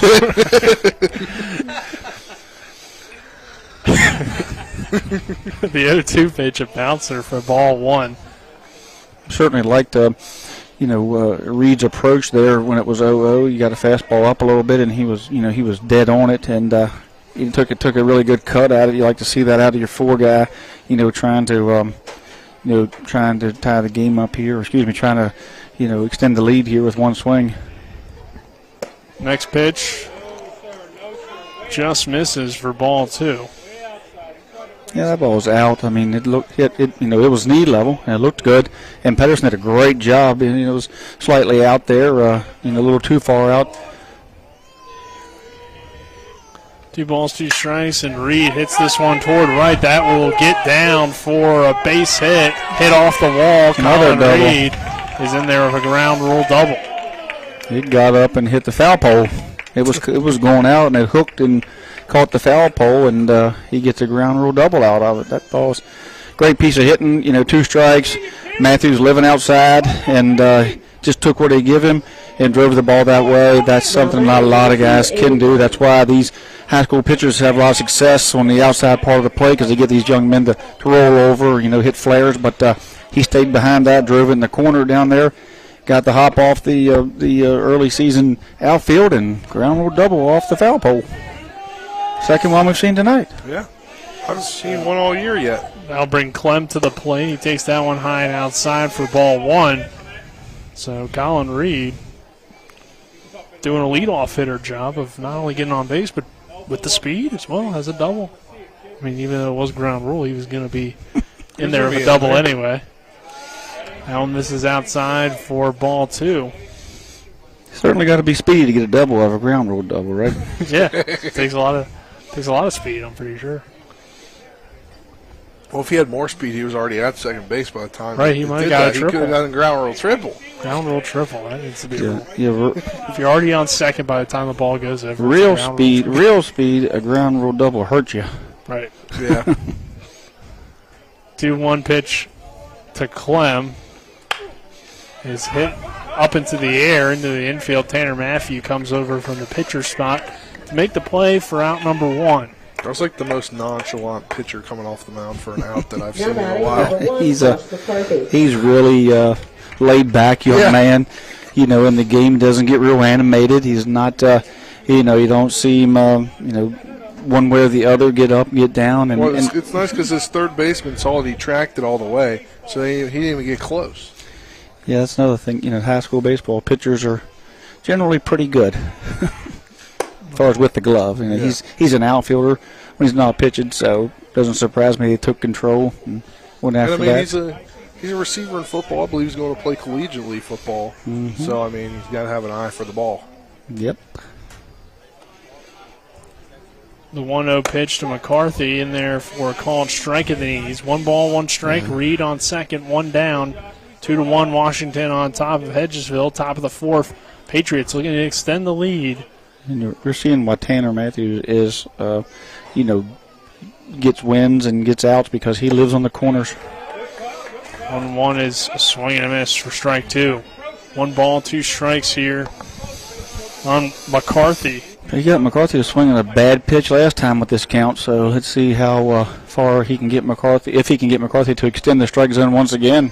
The 1-2 hit toward right field. DeLauder charging in. That will fall for a base hit. Reed is now going to try to come home as the ball got away from Lane DeLauder and right. And Washington extends its lead to 3-1 I think over Hedgesville. And that goes back to just finding too much of the plate with 2 strikes. I mean, he got him the last time on a 2-strike pitch, he made him offer. He already had a strikeout under his belt, and I think Tanner Matthews just found too much plate there. And I think, it's like these guys, him and Smetic, they beat up the strike zone, but there's times when you don't throw a strike, and that was one of those times. And it was a great read by Reed, because, Lane picks the ball up cleanly, kind of takes a look, takes it out of his glove, and on the exchange, he drops it. Well, Reed was right on that and took off. So just a good read by Reed. This one lined into right field by Smith. DeLauder will have issues with that ball in right. Throw in from Lane DeLauder to second is going to get Smith out. Runner coming all the way around to home to score from first in McCarthy. And it is 4-1 Washington. Hedgesville with some real big defensive miscues throughout this one. How do you score that, Trip? Well, Connor Smith got thrown out trying to extend the double, and then so then you get McCarthy scoring on the throw. Great eye by McCarthy though to see the ball wasn't kind of left the mitt. Yeah. Now batting number 24. So some defensive issues for the Hedgesville Eagles really throughout the night. And it is 4-1 Washington, and they've taken advantage. Kind of the opposite of what Coach DeSarno talked about in the pregame. He said his team was making a lot of defensive mistakes. So far, they've been clean defensively, and Hedgesville's had some issues. Well, what happened there is I think Washington was the beneficiary of probably not the best base running, considering who was in the outfield. Even though it did bobble a little bit. Connor Smith takes off around first, thinking maybe that they were going to throw to third possibly, but anyway, he got himself out. But in doing so, he was able to induce the throw to second, which allowed McCarthy to come across. So, they took a bad and kind of turned it into a good, if you can say it, or a negative and turned it into a positive. How about that? Right. Sometimes you got to find any way to score it, and Washington did that. So 3-run lead here. The next pitch to Earl. On 0-2, misses for ball 1. 1 ball, 2 strikes here on Jamison Earl. He drew a walk his first time up and stole a base. So Washington was rallied. A couple little miscues here and there, and I think what we're finding is that Washington realizes that Matthews doesn't throw a lot of balls, like you said. They're attacking, and made a little mistake there by getting too much of the plate there with McCarthy, and cost him a hit there in the run as Reed came across on a good read from the dropped exchange. And then you get Connor Smith, who just decides that, on a little bit of a bobble in the outfield, he's going to take off for second. That creates a throw into second, and McCarthy just keeps coming. So, twice very good base running from Washington, very aggressive base running, and it's put pressure on Hedgesville's defense. And, and they've not necessarily made any what you'd call real errors. They just, the ball's kicking around out there, and when they get it in play, Washington run the bases, causing some chaos. Pitch misses low for ball 2. 2 balls, 2 strikes, 2 down. And a 4-1 Hedgesville lead Washington lead over the Hedgesville Eagles. 2 down, Earl hitting with no runners on the base paths. The next pitch misses outside for ball 3. So a full count on Earl. Lopez is on deck, the catcher. Full count. Getting a lot of noise from the crowd. Everybody's into it. Matthew will step off and reset. We got a final tonight, I believe, here. Let's see if it showed me final, a notification on Game Changer, and it is final. Jefferson beats Spring Mills. 3-2, swing and a miss, strike 3. Down goes Jamison Earl to end the inning, but Washington adds to its lead. Now 4-1 over Hedgesville. Eagles coming to the plate in the bottom of the 4th. This is West Virginia High School Baseball on Talk Radio WRNR and TV 10. This is Eric at Hancock Chevrolet. Over the last decade, the way we buy things have evolved. Now, you get on your phone, click Want It, and it shows up at your front door. At Hancock Chevrolet, it is that easy. We've changed the car buying experience on the I-81 corridor forever. And with a return policy better than Walmart, there's absolutely no reason to buy a new or used car, truck, or SUV anywhere else. Just like Amazon, Hancock Chevrolet will deliver the vehicle to you, where you are, and on your time. And if you don't want it, return it. No questions asked. Why waste your time in a car dealership playing the dumb back-and-forth games? Besides, we hate it more than you do. I assure you, no dealership from Winchester, Virginia to Washington, D.C. will beat our price. No dealership from Cumberland to Baltimore, Maryland will beat our price. And no other dealership will allow you to return it if you don't want it. Hancock Chevrolet absolutely provides the best experience at the best price. Visit HancockChevy.com to schedule your VIP experience. Click on the vehicle you want, and your new ride will be delivered to you at no risk. See dealer for details. We welcome you back here to the Hedgesville Baseball Complex. So Washington has built itself a comfortable lead with Brad Semetic on the mound. Spencer, you got a final between Jefferson and Spring Mills? Yeah, got a final there as a kind of walk that kind of started during your strikeout call to end the inning here.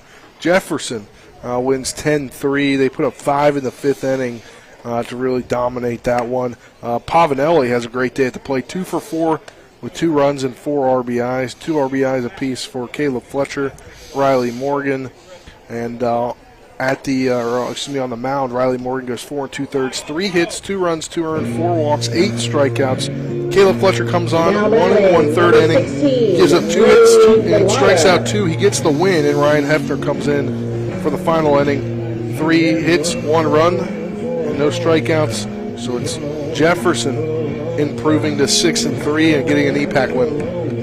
Another, I believe they're not second EPAC win of the season. They got one over Washington on Friday, their first one, and then this one. Yeah, Jefferson's not just going to go away quietly. We all knew that. I mean, they're going to be there. Going to be a tough. DeLauder sends this over toward third and short in the 5-6 hole, and again, Hedgesville finds some success hitting through that hole. Cam Moore gets there, keep it in the infield, but no throw, and it's an infield single for Lane DeLauder to lead things off. Yeah, a little bit of a rollover there for Lane. He took an outside pitch and went that way. Smetic got the soft contact that he wanted. Unfortunately, in baseball, sometimes you do all the right things and you're still, unsuccessful. And then, of course, you can do the wrong things at the plate and be successful. That's just part of the game. And, Lane will take advantage of that, and because there's going to be times when he hits the ball as hard as he can on the nose and lines out. So it'll equal itself out for both pitcher and hitter in those situations. Tanner Matthew to the plate, throw over as they're trying to keep DeLauder close. Yeah, he seemed to take a little larger of a lead than. Well, he's a large guy. That's true. He's a tall guy. You're talking about 6'5"? Supposed to get his dive back plus a foot. That means he can go on out there about halfway. That's true. Matthew gets this one, a chopper, hit toward third. Dunbar comes up, throws the first in time for the out. Runner advances to second on the fielder's choice, and that'll bring Chris French to the plate. Great job by Dunbar to get that across the field over to Smith, the first baseman. It's a great play. Got some speed, so it was a close one either way. It's a great play because, if you throw that ball away in the dirt, no doubt Lane's scoring. There's a lot of foul territory here, so, you have to be on target there and be on time, and he was. Pitch to French, a breaking ball that hits the zone for strike one. French so far grounded out to short his first time up. Sits in here on an 0-1 count with DeLauder on second base and a big swing and a miss for strike two. Mr. DeLauder's thinking, man, I hope this grass out here in right field fills in soon because it's just not playing well for either team, and that's just across the board this time of year in the Eastern Panhandle, this area. The 0-2 low for ball one. Could benefit from these couple days, and then we're supposed to get rain here on Thursday. You look out across that outfield, you can see different coloration as the grass is filling in. The winter grass is kind of dying off, thatching it out there. But it's a tough play this time of year for every field. 1-2 is fouled away by French. I spent 2 hours today with the roller that the excavator left at PO, just rolling that outfield, trying to roll some of that trouble out because they've, in practice and things, the ball's just really taking some bad hops there too. Fortunately, it hasn't shown too much in the games, but it's there. 1-2 is low for ball two. 2 balls, 2 strikes, 1 out. Runner on second in Lane DeLauder. 4-1 Washington leading Hedgesville here in the bottom half of the 4th inning. French at the plate. Semetic looks back at the runner DeLauder on second. And now delivers, and this one fouled away. French a good at-bat here battling against Brad Semetic in this fourth inning. That one went past the play set over there, I think. He really turned on it. Yeah. Yeah. It went foul over the dugout foul. He jumped on that pitch. Semetic looks back at the runner on second, misses on that one for ball 3. So full count on Chris French. I love the pitch selection. I love the location after being in on his hands, going out. Just missed there. Great job by French by not offering. And as Semetic has changed his eye level. 3-2 popped up into shallow left. Nobody really coming in strong on it, but then McCarthy at the last moment kind of picks up his speed and makes the play for out number 2. Yeah, Cam Moore kind of coming in there late. It kind of almost looked like he wanted to nab it out of the air in front of him. You got to watch Cam. He's all or nothing. I mean, he's like, hey, I'm getting a chance to play the field tonight. Let me go make some plays. Cam's got that third button opened up, showing that Superman chest, and he went flying through the outfield there trying to take that one.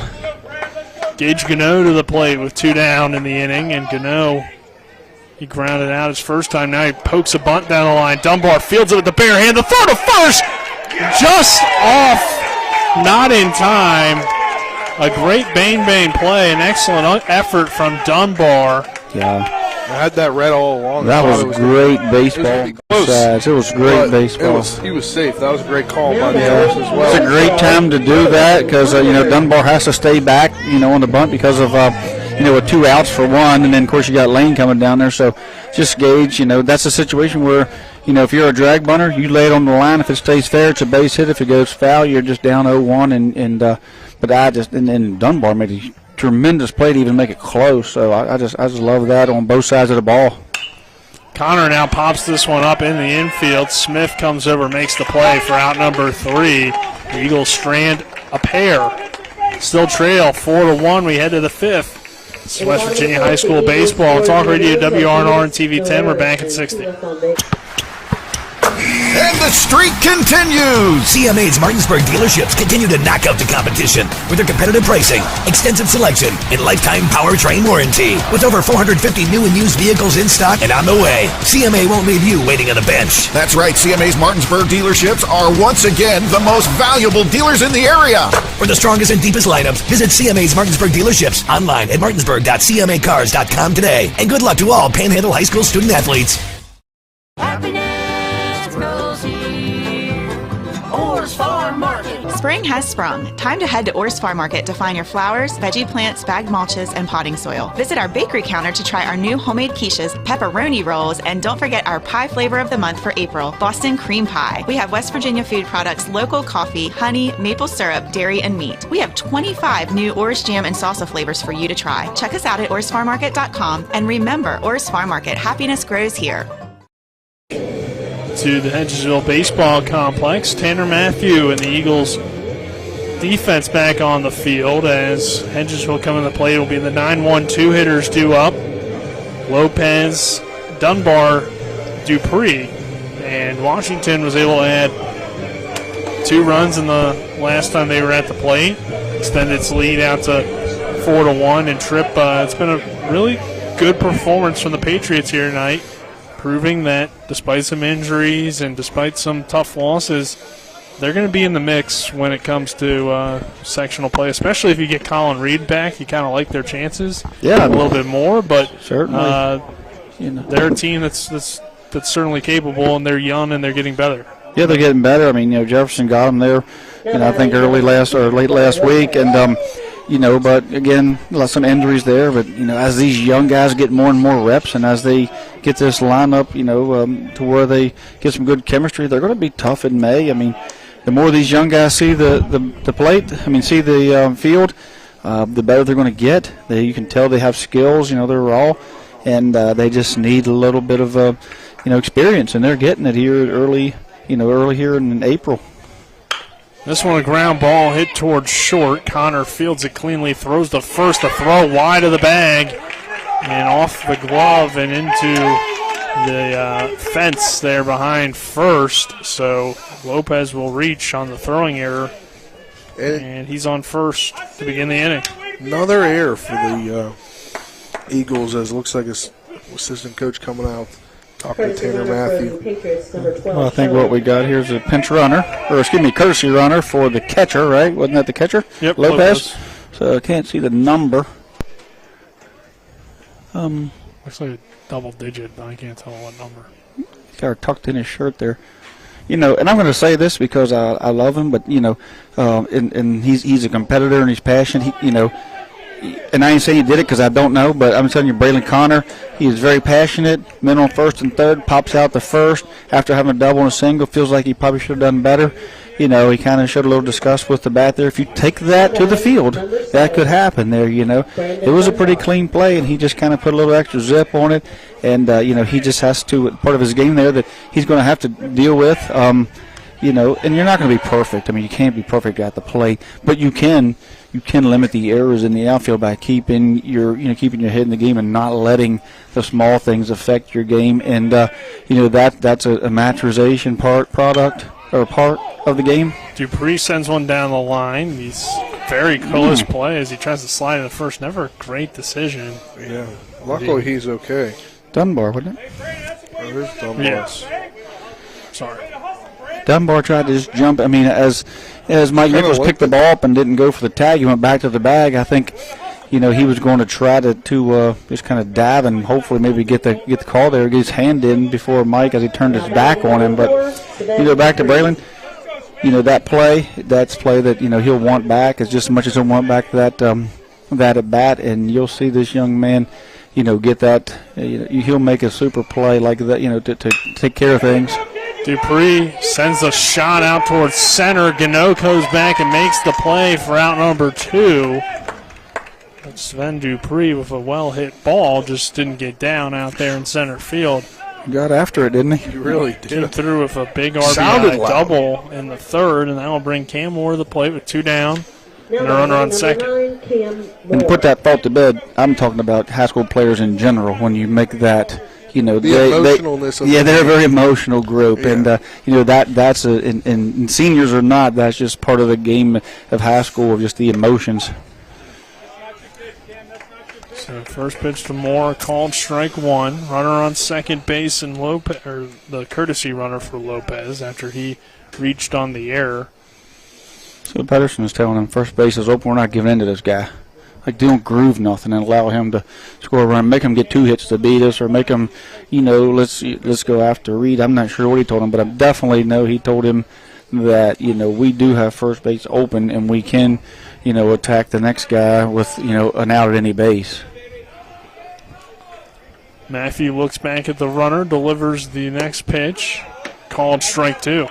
So you get ahead of Cam Moore with 2 outs. Yeah, you got to live there. You got to live there on the borderline and get those borderline calls, and that's what Matthews is doing. He's going to go out there and get on that borderline and hope he gets the calls, and hope he can get Cam Moore out hitting his pitch without, you know, getting him something in his wheelhouse.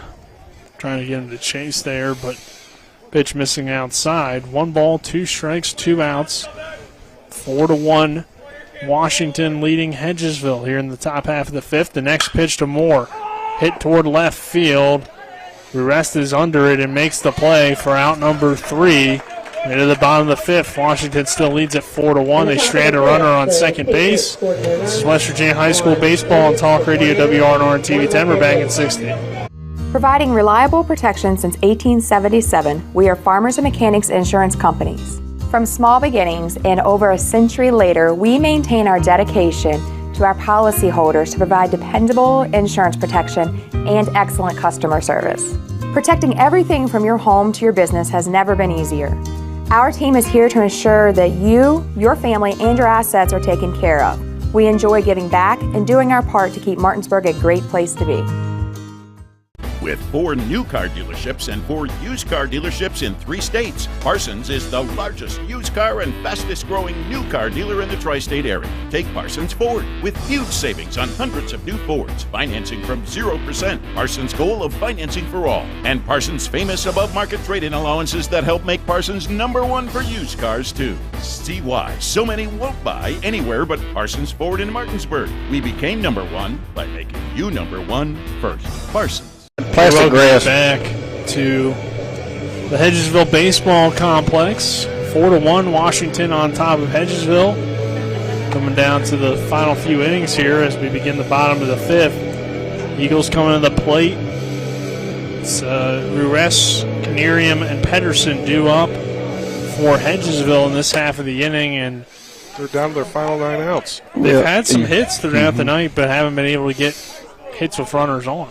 Certainly in the inning you want to, get something going. You don't, as each inning goes, you don't want to, hey, Dunbar maybe. He tried to test it, it looked like, at third there. He could not, so they're going to take him out of the game. Yeah, he really went after that play over at first and kind of got that ankle turned. I think he was about to dive. He got in between a dive and a stretch. He decided to kind of dive, and that last second kind of threw him. That last second decision kind of threw his gait off there, and he turned that ankle. It looks like. So number 10 is going to go to left. I guess McCarthy will come in and play third or play one of the infield positions. Yep. So number 10 is going to enter for Brandon so McCarthy Dunbar will play third. McCarthy will move to third. Who's number 10? Well, the 10 on the lineup card, but should have one. Maybe don't have one on our roster either. So it looked like 10, didn't it? Yeah, it looked to me like it was number 10. On the game changer. But maybe somebody forgot a jersey or something. Jackson Earl. Oh, okay. I believe he's the freshman. Yeah. Okay. I thought you were going to say Jackson West. Jackson Earl. Jackson, okay. Yep. Oh, he's number 11 on here. Okay. 10 is on game changer. There we go. Ground ball toward third and no play. Speaking of Jackson West, reaches on the infield single. Yeah, that was another drag bunt. He took a page out of Gano's book there, third baseman back. So second time tonight, Hedgesville's gotten a left-hander to drag bunt down to third. So they greeted McCarthy there at third with, hey, we're coming at you. And he dropped it down. So that was odd. JT DeSarno, during that at-bat, was still over there letting their official scorer know. And he walks back after that. Done that a few times. Got caught on the other side between pitches. It's just funny to see him walking back. I was like, they're not hitting. Second hit of the day for Ruest. Canerium now hitting a runner on first, a 1-0 count. Hedgesville trying to rally here in the bottom of the 5th inning, trailing 4-1 against the Washington Patriots. Came in 4-5 on the year. Hedgesville 8-3 on a 5-game win streak. 2-0 count here on Canerium. Ruest takes his lead off first base. The pitch from Semitic. Fouled away. Fouled it off his leg. That was pretty visual there because it came up and got him in the leg, where the other one we had to get him in the foot, if it got him. Washington says it didn't, and Hedgesville says it did, so. And we can't tell. That one definitely was off his leg. Yep. 2-1 count here. A runner on first, throw over, and he had him leaning. Time. He had him leaning. If the throw's on the other side of the bag, he's got a really good shot there. We got some people, someone in the bullpen, maybe Gano, maybe number 1 loosening. Yeah, I believe so, because he comes kind of side-armed. Yeah. Next pitch to Canerium. Called strike on the inside. I have to say, though, Smick's had a pretty good outing so far. He's given up 8 hits, but only that 1 run, 2 walks, and a strikeout over 64 pitches coming up here in the bottom of the 5th inning. Against a very good, Hedgesville team coming in at a 1-5 straight. Yeah. Throw over again, nearly got Ruest over there at first base. I mean, when you look up and down the lineup, excuse me, you see Braylon Connor with that hard hit double, and he had a real nice single. Then, you had the slap hit by Jackson, and then the bunt for two singles. Pedersen, Nichols had a really nice line drive, but for the most part, he stayed away from some hard contact, Yeah. And that's what DeSarno said in the interview in the beginning, He fills the strike zone up, and, he gets a lot of soft contact. So, par for the course, getting the outing that JT DeSarno's getting the outing that he thought he would get out of Semitic up to this point. He's got a pretty good pickoff move, too. And it's keeping Ruest close over there at first on a few of them. I mean, you're down 4-1. I doubt he's running. Ruest isn't the fastest guy in the dugout. Big, long, and tall guy, but 3-2 count might go. 3-2 hit on the ground toward third. Played by McCarthy. Third to second is in time to get the lead runner. And great play by Josh McCarthy. Just checked into the game for the injured Dunbar. And he was in there. Just checked into third, I should say. That was a great play. I mean, that ball was smoked. And, it got on McCarthy quick, and it got on his glove side leg. He got on his right side. You want to catch the ball kind of, inside your left, your glove side, but he got it on his arm side, and but he still gathered himself and made a good throw. So, even though it caught him on the arm side, he still was able to gather himself and make a good throw across the diamond. So if one out, runner on first after Canarium hits into the fielder's choice, getting the lead runner in Ruest at second base, but we're unable to turn two. Pedersen hitting now with a runner on first base and a 1-0 count. Back to the Dunbar injury here as they throw over. Hopefully he's good, because I would imagine he's going to get a start here in the next couple of days on the mound as they play Broad run out of Virginia tomorrow. Then have a double dip with Greenbrier East, because Greenbrier East is going to play 4 in 2 days here in the Eastern Panhandle Friday and Saturday. And this pitch misses low for ball 2. And the all-important senior Myrtle Beach trip. Yeah. But I'm saying this week, he was probably slated to get a start here. Oh, yeah. Yep. 2-0 count. He'll play if he has to hobble around in a cast, if I know him. Throw over. Pedersen fouls it away. So runner on first base. 2-1 count. 4-1 our score. Washington on top of Hedgesville. It's Pedersen needs to get on base. They got a guy on deck who can get the ball out of this park, and make this a different game with one swing. Next pitch to Pedersen. Oh. Hit toward right center field. That ball is carrying, and that is off the wall. Or no, it's out of here. A ground rule double. Oh, no, ground rule double. Okay. Third ground rule double of the day. We haven't seen one all season long yet, and we see 3 in a night. Hitting the cart path out there. So the ground rule double definitely hurts Hedgesville there, because if it stays in, you're going to have a run scored, but instead you have to keep your runner at third base. Courtesy runner coming on. Mike Nichols will hit with 2 on and 1 out, and both runners in scoring position. Yeah, I'm not sure if that doesn't score 2. Definitely, scores 1 and gets him possibly the third. Yeah. Pitch to Nichols here is outside for a ball, so Semetics got himself a Jambo Jam. Can he get out of it? Mike needs to do what he does best and lift the baseball and, take that sac fly or that gapper to score 2. This one hit hard toward left field. That will score the runner from third easily. Some issues out it in left from Earl, and the throw in, it will not be in time. Hedgesville's right back in it now, 4-3. On the RBI single from Mike Nichols. And you see just what the Eagles needed. Well, yeah, definitely this inning. The Eagles certainly needed to get some offense going, get this game close, get after Smetic, try to get into their bullpen. We've seen out there with Earl. He just got entered into the game, but he kind of got introduced to that spring outfield here at Hedgesville is kind of choppy, and the ball, he did all he could as much as Lane does on the right side for Hedgesville, just kind of blocking it up, but it kicks away just enough for the run to score, and it's really hard to give errors this time of year on that, because those guys are out there kind of blocking that thing up like a hockey goal. He's just keeping it from getting bound, not able to have enough faith in the glove there or the hop to come running in to make the throw. So Hedgesville certainly, they got a pinch runner, they must have a pinch runner now. Bench off is going to run for Mike Nichols there at first base, so get a little bit more speed on the base pass with just 1 out. Courtesy runner or a pinch runner? It's a pinch runner at this point. It's a pinch runner at this point. Smart move. They've got 7 outs. They hope to get back to Mike, but you don't know.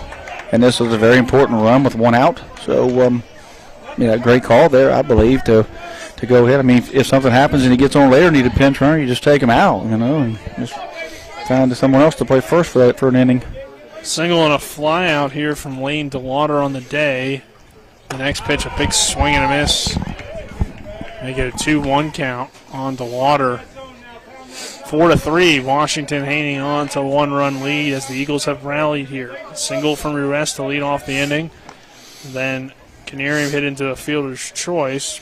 Pedersen comes through with a double.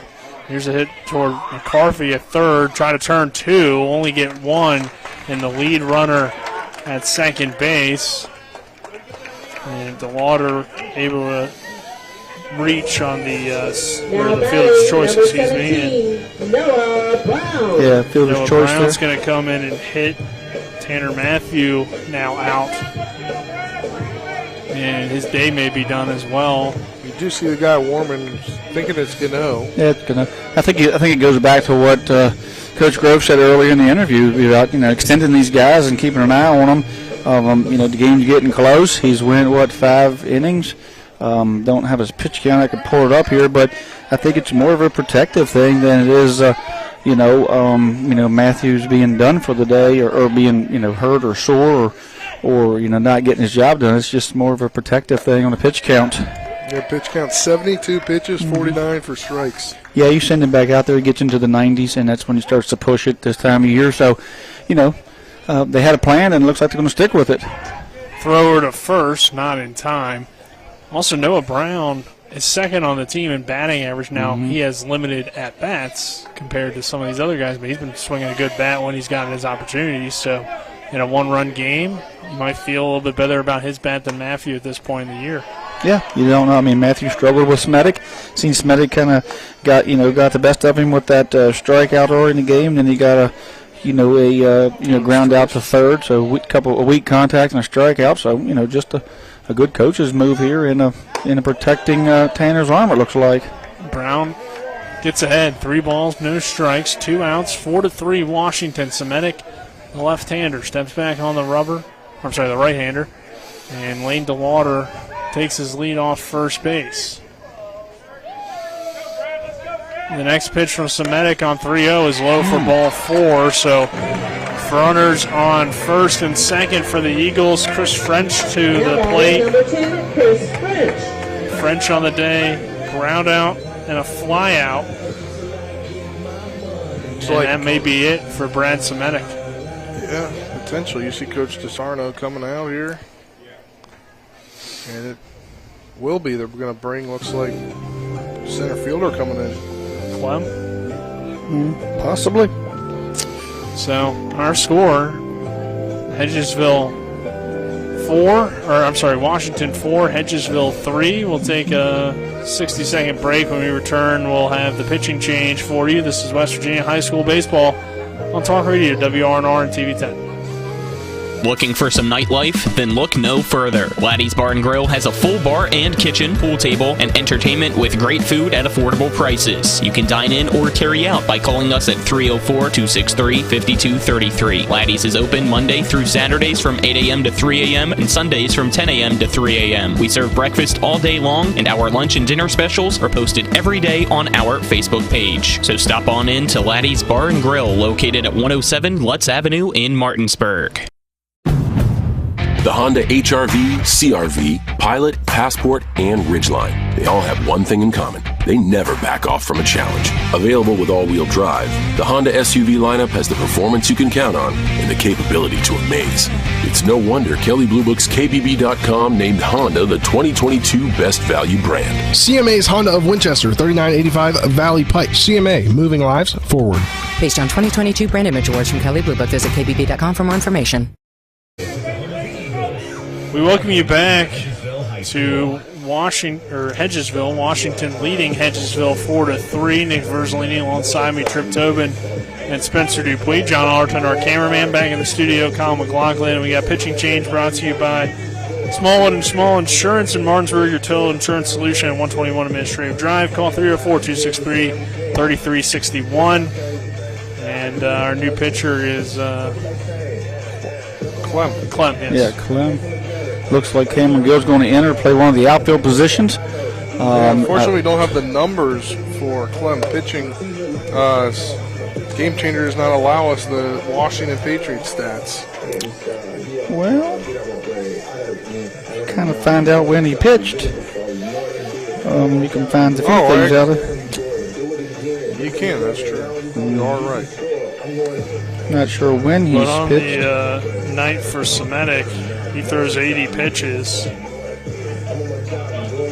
Gives up 9 hits, 3 runs, 2 earned, 3 walks, 1 strikeout, 4 2/3 work for him. The last outing for Clem, though, was Friday. He had 2 innings against Jefferson. 1 run, 1 hit, 1 earned, 1 walk, 2 strikeouts. Runners on first and second for Hedgesville, and Brown on first. The Lauder on second, 2 down, and Chris French, the number 8 hitter at the plate. 4-3, Washington on top of Hedgesville. Some good contact tonight. Ground out to short, flew out to left. Everything's been kind of left side here so far. So lefty on the mound. French is up in the box, expecting some off speed maybe. Pitch from Clem, swing and a miss, strike 1. He was greeted with a little bit of heat. Yeah. Clem's, Need a radar gun up here tonight. Bring him the heater, Ricky. The 0-1 pitch. Called strike 2 on the inside part of the plate. So Clem out of the outfield coming out and throwing well. Not only does he get that call on the inside corner, frustrates French a little bit to see how he does with this 0-2 if he digs in short and just swing and just tries to get the ball. 0-2, swing and a miss, strike 3. Clem gets out of the jam. He's fired up, and we head to the 6th with Washington leading Hedgesville 4-3. This is West Virginia High School baseball on Talk Radio WRNR and TV 10.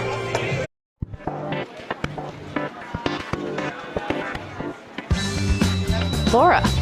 Hey, Laura. What's with the sunglasses? Ouch. The word is spreading. Bechtel Jewelers is home to some dangerously brilliant diamonds. See the difference at Bechtel Jewelers in Inwood. Sunglasses not included.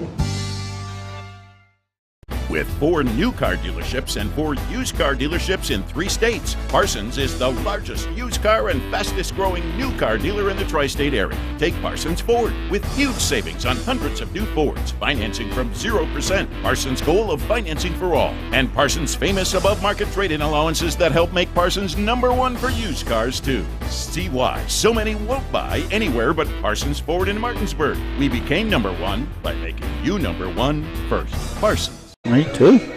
We welcome you back here to Hedgesville, and pitching change for the Eagles as well. Our pitching changes are brought to you by Smallwood & Small Insurance in Martinsburg, located at 121 Administrative Drive. Your total insurance solution. Call 304-263-3361. And it's going to be Jackson Ruest. Interesting. 4-3 score. Ruest going to come in and try to keep the Eagles in it at 4-3. Colin Reed will lead things off. He led off earlier in the game with a double from the 4-hole. So when we see Noah Brown come in for Matthews, he's going to stay in the game and go to the outfield, and Ruest is going to come from the outfield and pitch. So that's what that was all about there. Tanner's over there now. I believe he's got he's sitting there on the bucket there. And looks like he's got his sneakers on now, so maybe the game's, maybe his cleats. But anyway, his night's over. He's kind of taking the shirt out, done his job, did a great job of, doing what he does and staying around the plate, making guys earn their way on. And probably a few pitches like to have back, but, what high school pitcher wouldn't? So, all in all, you got to give him an A for grade for tonight for what he did. He's got his team, within 1 and have an opportunity to get a win here. If Jackson can hold Washington down, then they can score a run or 2. Another battle between 2 post 14 teammates. Mm-hmm. This one fouled away by Colin Reed. Now batting for the Patriots. We were saying, Tripp, that maybe Hedgesville would save Ruest for a similar situation on Friday against Martinsburg, but this is an EPAC game as well, so just as important. You're probably going to see DeLauder on Friday get the start. Yeah. Plus, they didn't come back into that game when they continued it, so. Yeah, they're in a pretty good spot with Martinsburg, because they've shown them, 2 or 3, maybe 3 innings of DeLauder, 4 innings of Ruest. So, they haven't shown them all that they've got, and, looks like they're setting it up for 0-2 got him looking for strike 3 on Colin Reed. So 3 pitches from Ruess gets one of the best hitters in the EPAC to strike out looking. Don't see that too often. You don't, but Ruess coming in firing, ready to go. Yeah, that was a tough one, to take for strike 3 there. Out, of course, Ruess has some arm side runs, so, Clem hits this one down the first baseline and into right field for a 1-out single. That will bring McCarthy to the plate. You got the camera down there. We're getting up some crowd noise. I got the mic down there right here. I think you said last see you Cowboy, didn't he?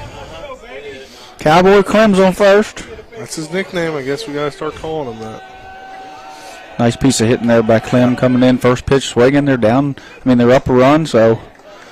McCarthy, a big swing and a miss for strike 1. Clem kind of different than what we saw from Semitic. He showed a lot of emotion when he got that strikeout there. And he takes his lead off first. The pitch to McCarthy fouled away, 0-2 count. You're going to see out of Ruess kind of what you see out of Matthews and Semitic, a guy that goes up there and competes. You're not going to see a lot of, emotion. They're going to be pretty stoic. The mound presence is going to be, as good as it gets. And, he's going to mix it up. He's not going to throw the ball hard by, but he's going to make his fastball look fast. There's a swing and miss for strike 3. And they'll rule him out because there's a runner on first. So you can't have a drop third strike there. And that'll bring Smith to the plate. Yeah, that's what he does. He throws the ball down the way, throws the ball with arm side to run. He'll sneak a fastball in under your hands, and he gets outs. He's just a competitor out there, and with a lot of pitches he can throw for strikes. Smith takes this first one a little bit low for ball 1. Runner on first. Seen some well-hit balls from Smith. Fly out and a single, RBI single, his last time up. Yeah, well, my score sheet, I put he lined out the right field, so he hit it pretty good, yeah, just kind of. This one hit on the ground. That's into right field for another single for Smith. And a throw over to third. That one was coming in from right field. It was beamed in. He sent it. Lane's had some issues out there in right, so maybe he's just like, I'm just going to get this one in, make sure I do it cleanly.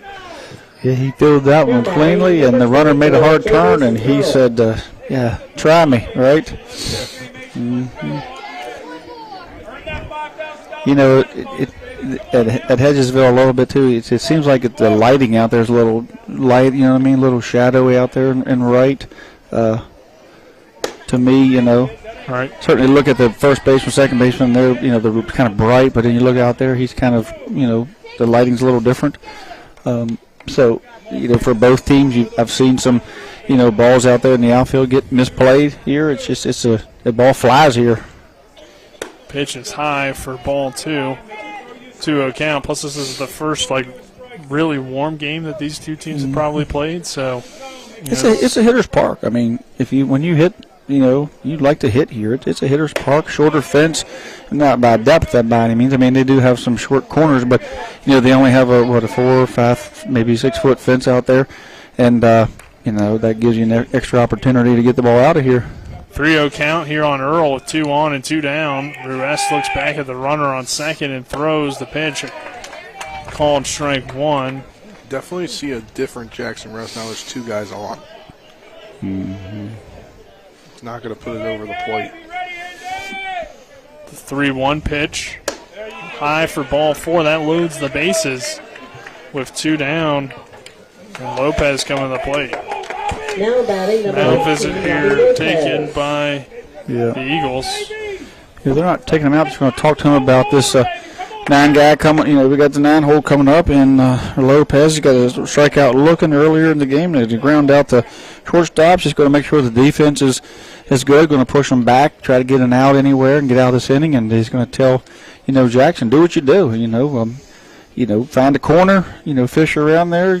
Use your breaking balls to get this guy out, get some soft contact, and tell the infield is out in any base, and let's get out of here, get this run back, and it's just to settle them in a little bit and let them know there's 2 outs. and you're just a pitch away. So Lopez so far, he reached on an error, and he struck out. But the freshman has shown some good things behind the plate. Defensively, can he come through here with the bases loaded? The pitch, called strike one on the outside corner. Huge spot for a freshman. You know, he looks like he has some poise there, but, you know, his heart's pounding a bit, and if not, you don't love the game if it isn't. But, you know, he certainly wants to come through here for his teammates and extend this lead. The 0-1 pitch to Lopez. Misses outside for ball one. Trying to give him a chase there. Didn't, though. Yeah, that's what Ruiz does. It's hard to square him up because he'll come across the plate, then he'll run, you know, get away, he'll get inside on you. The 1-1 pitch, a bouncer, great block from Pedersen behind the plate. Yeah, really good play there. I mean, I think Jackson reached back to get a little bit there, dunked it a little bit, and Pedersen just did a tremendous job of keeping that in front of him and saving, you know, a run there, which is a huge run at this point, you know, with a one-run game. The 2-1 pitch, swing and a miss, strike two. He fouled it off. He threw it by him. I mean, he literally just threw it by him. You know, great cut by the freshman. Great pitch there by Ruiz, challenging him. You know, his fastball does move a little, so it run away from him. But you know, it was just a great pitch. The 2-2 pitch, hit on the ground towards short. Connor comes up, throws the second in time for out number 3. So Ruiz gets out of the bases loaded situation, and we head to the bottom of the 6th. It's Washington 4, Hedgesville 3. We're back in 60 seconds with the Eagles coming to the plate. This is West Virginia High School Baseball and Talk Radio, WRNR and TV 10. Not sure where to go or who to trust with your flooring project? And start with Trips Flooring, proudly serving the area for more than 25 years, specializing in floor sanding and refinishing, along with installation of new flooring, including hardwood, tile, vinyl, laminate, carpet, and the hottest trend in flooring, luxury vinyl, tile, and luxury vinyl plank. Are you on a budget? Check out their warehouse, cash and carry, or call 304-229-7009, or visit them online at tripsfloorsanding.com. You can play, work, and explore without joint pain. Whether it's a strain, sprain, or fracture, WVU Medicine, Orthopedics, and Sports Medicine can help you live without joint pain. Our expert team of surgeons offer the exceptional care you expect for the injuries you don't, specializing in joint replacement, sports and traumatic injuries, hip and knee disorders, foot and ankle surgery, hand and wrist surgery, and shoulder reconstruction. Call 304-725-BONE today to learn how you can live without joint pain. We welcome you back to the Hedgesville Baseball Complex. Clem remains out on the mound for Washington in relief of Semitic. It is 4-3. Patriots on top of the Eagles. And the Eagles coming to the plate. Gage Gano, Braylon Connor, Jackson Ruiz due up for Hedgesville. Not a bad spot to be in the order at all. Down a run if you're the Eagles. Trip. No, I mean, I think they're in a great spot. Certainly you got two very good guys, you know, leadoff guys coming up, on-base guys. You need one of those two guys to get on and turn that over to your middle guys. I mean, you'd love if you're Hedgesville to see Gage get on, considering how well Braylon's hit the ball. He could find the gap with Gage's speed, could score. You know, so they are looking to get, you know, somebody on and get them on, get them over, and get them in. Jackson Ruiz has a 2-hit night. Gano so far, a hit, ground out so far on the day. And for Braylon Connor, he also has a 2-hit night. So these guys have hit the ball well throughout the evening, and obviously they're new pitchers, so a little bit different challenge. But it'll be interesting to see what Gano likes to do. He had an infield single his last time up, so he could potentially do something similar or swing away. He's going to look down that way, see if McCarthy's going to give it to him, you know, and don't be surprised if McCarthy stays out. He's going to come up, you know, he's going to take it away here. And, you know, smart defense there on Washington's part to take that away. Hedgesville's got him twice tonight on the drag bunt up the third baseline by their lefty. So, you know, 1-run lead, and, you know, your leadoff guy trying to get on, you have to think that that's an option. The pitch to Gano is low for ball one. Just missing there from Clem. Another thing about you can gauge on is the baseball IQ and the base running that he brings, you know, to that spot. Next pitch hits the zone for strike one. 1 ball, 1 strike. Here on Gage Gano. Probably taken till he got a strike there. You know, I think he was in take mode all the way. You're down a run, 6 outs. I mean, got to get these guys on. Next pitch, a swing and a miss, strike 2. Plus, probably hasn't seen Clem too much. I don't remember him pitching a whole lot last year. No, he's come out. You know, he had limited opportunities last year, but this year, senior, and he's gonna contribute. The 1-2 misses outside for ball 2. 2 balls, 2 strikes.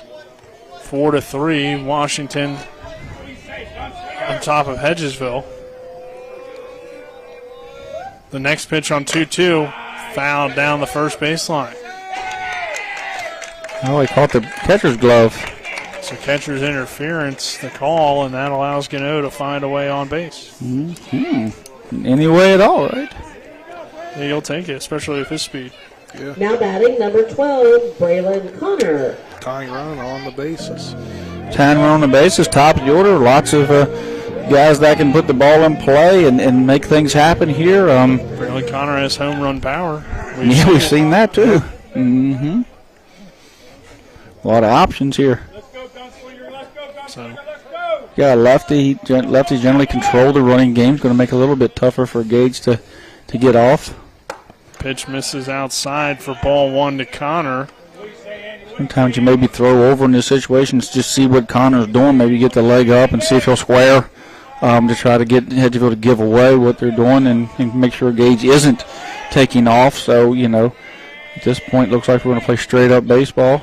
The 1-0 hits the zone for strike 1. 1 ball, 1 strike on Braylon Connor.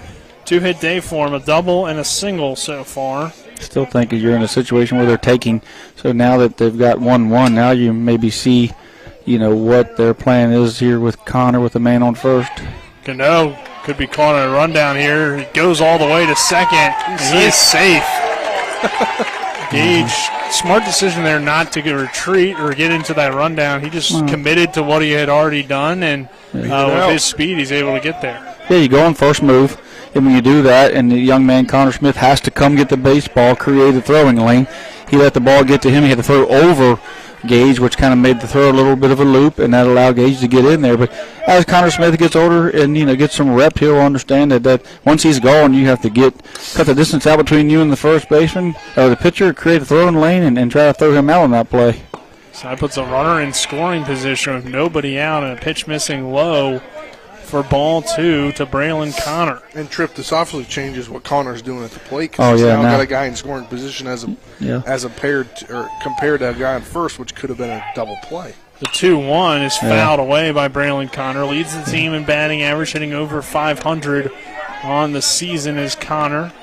Yeah, you're seeing him wanting to do some damage here, but he can easily get the runner over by just kind of hitting behind him. They have brought, for whatever reason, you know, at this point, Smith is up on the grass, right, and I'm not sure what he's defending right at that point. 2-2 misses outside for ball 3 with 2 strikes. So, you know, he's risking, you know, the hole between first and second with, you know, Connor possibly looking to hit behind the runner. Not only that, but the shallow, you know, ball that can get in behind them, and you're looking, and so I mean anything to that side is there's a lot of holes over there if he can you know, get it that way. The full count pitch misses high, throw down to third, not in time, and on the walk, runner advances from second to third. It's runners on the corners and nobody out for Jackson Ruiz. That's kind of smart base running, I think, Tripp, right? I mean, he's reading it. I mean, he has to get there. It's on him. That's certainly, that's certainly probably not a called play by Nicky Brown, other than, you know, he's a must. You know, apparently Gage is a green light guy for them. I mean, it's a big spot in the game. The lefties, guy's back turned to him there. He's seen something he thought he could capitalize on. Right-handed batter, freshman catcher. Just a lot going on there. Connor taking off, Ruiz swinging. In this situation, they're going to probably give you second, so interesting that Ruiz had the green light to swing.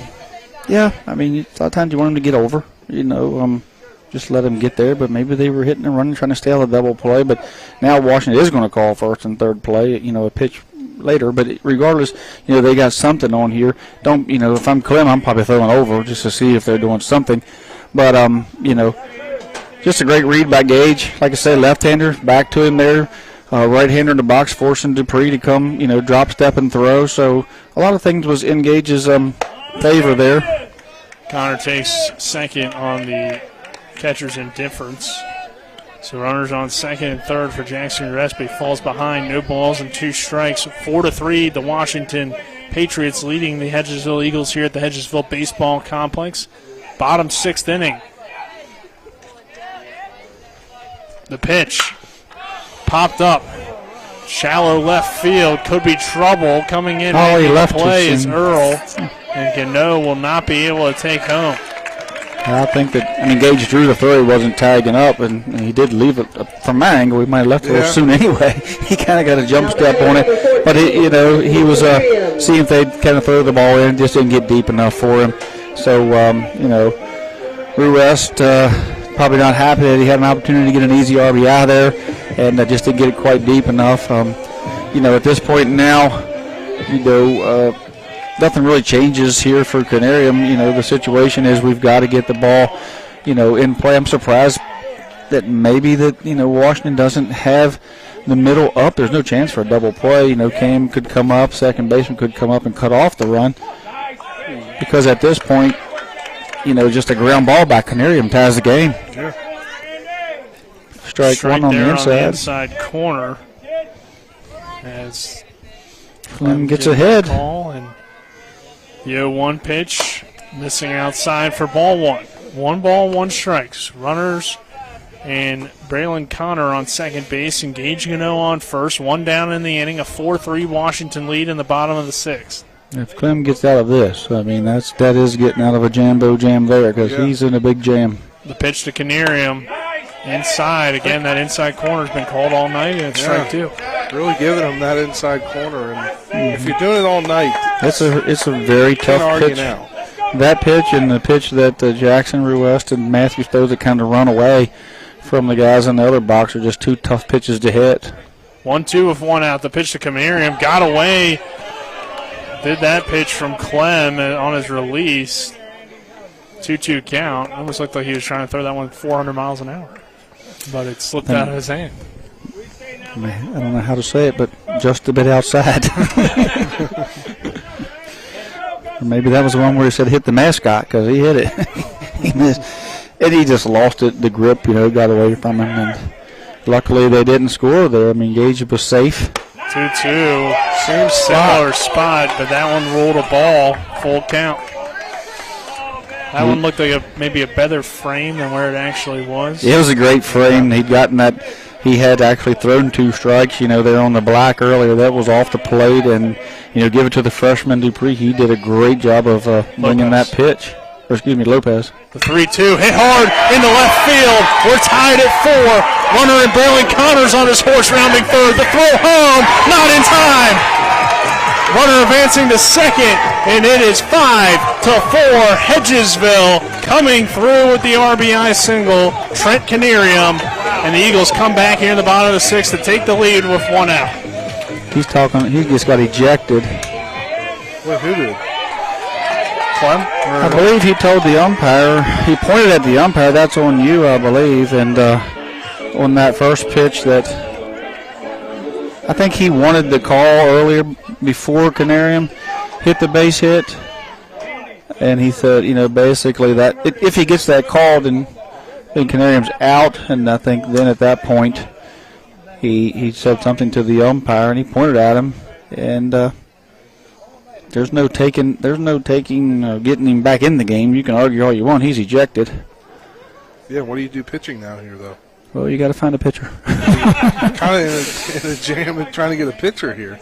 I don't think they got a cord long enough to put a machine out there, so they're going to find somebody. He's going to get ejected. You've seen him. You can probably see it on the camera. He kind of pointed and said, that's on you, or something to that effect, because the pitch before he thought he had the strikeout, and then, they save it. They still have the 1-run lead. Then he throws the ball across the plate. Canarium does a nice job of, getting the base hit. Let's not let this drama take away what Canarium did there.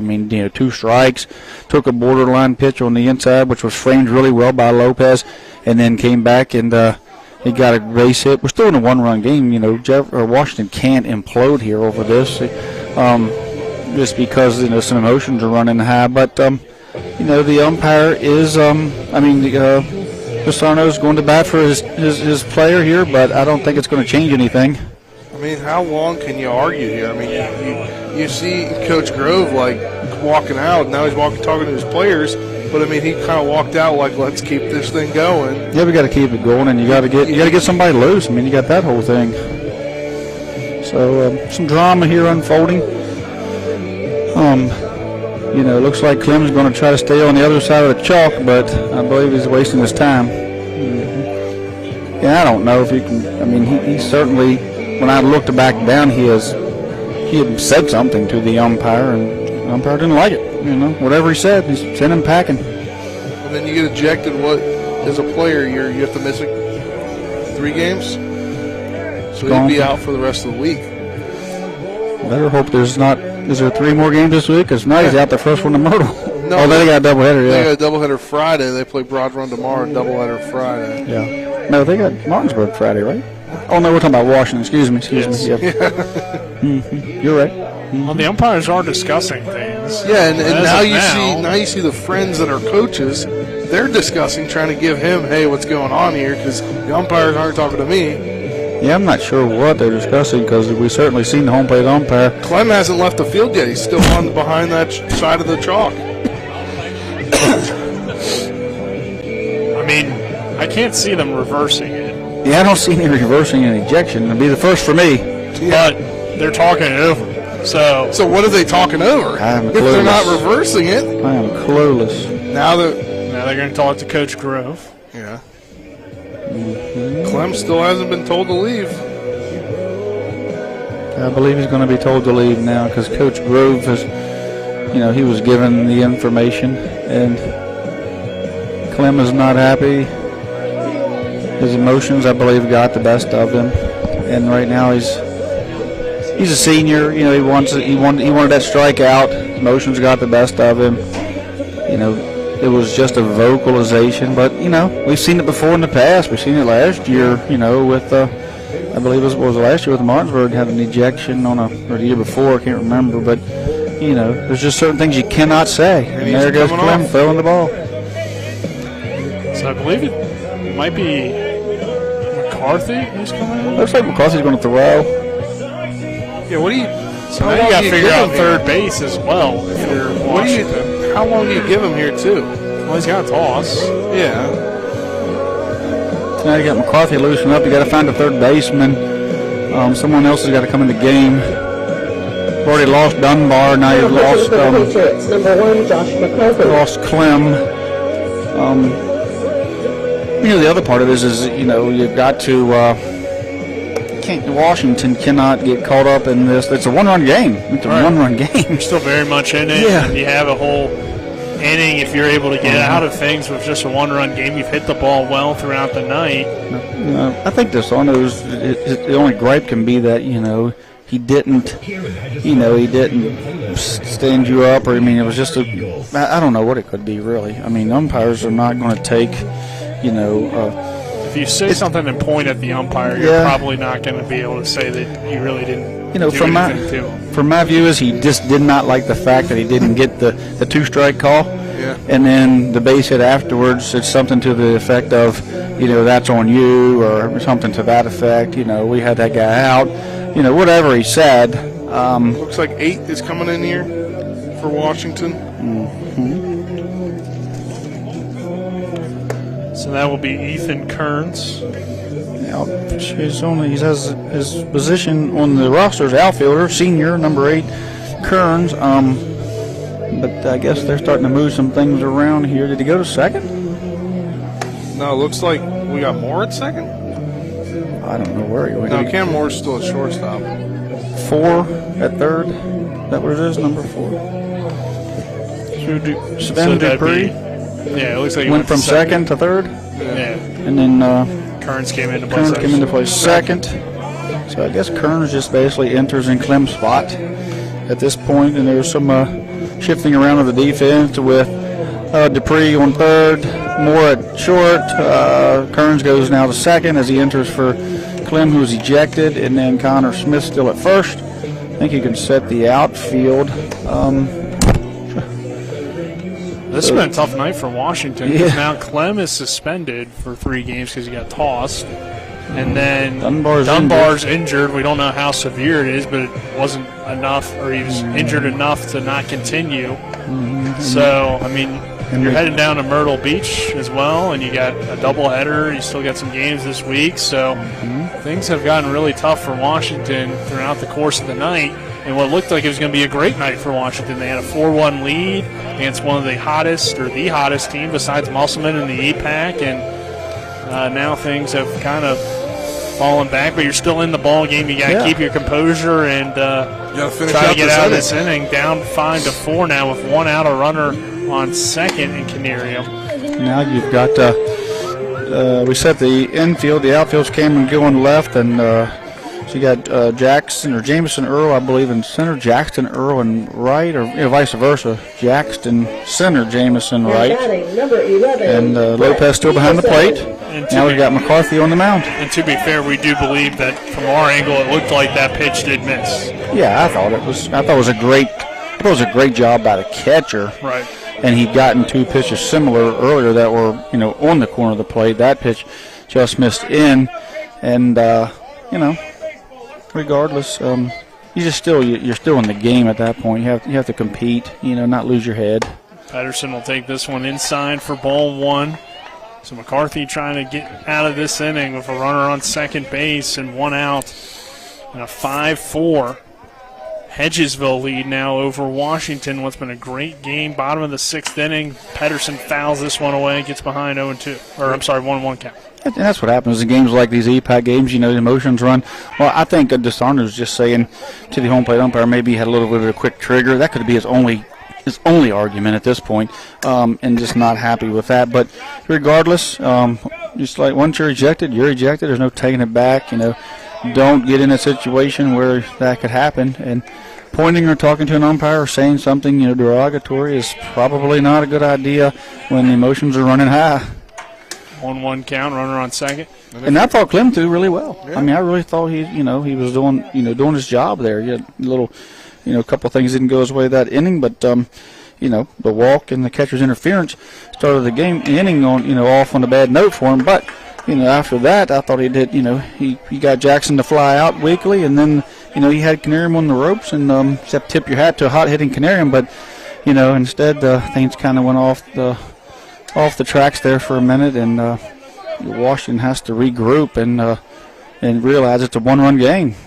3-1 count. The pitch with 1 out. This one hit hard to left field. Tough read on it, but making the play out there in left. Had a loud sound coming off is Washington, and Pedersen goes down now, 2 down in the inning. And if you're Hedgesville here, you have newfound momentum. I mean,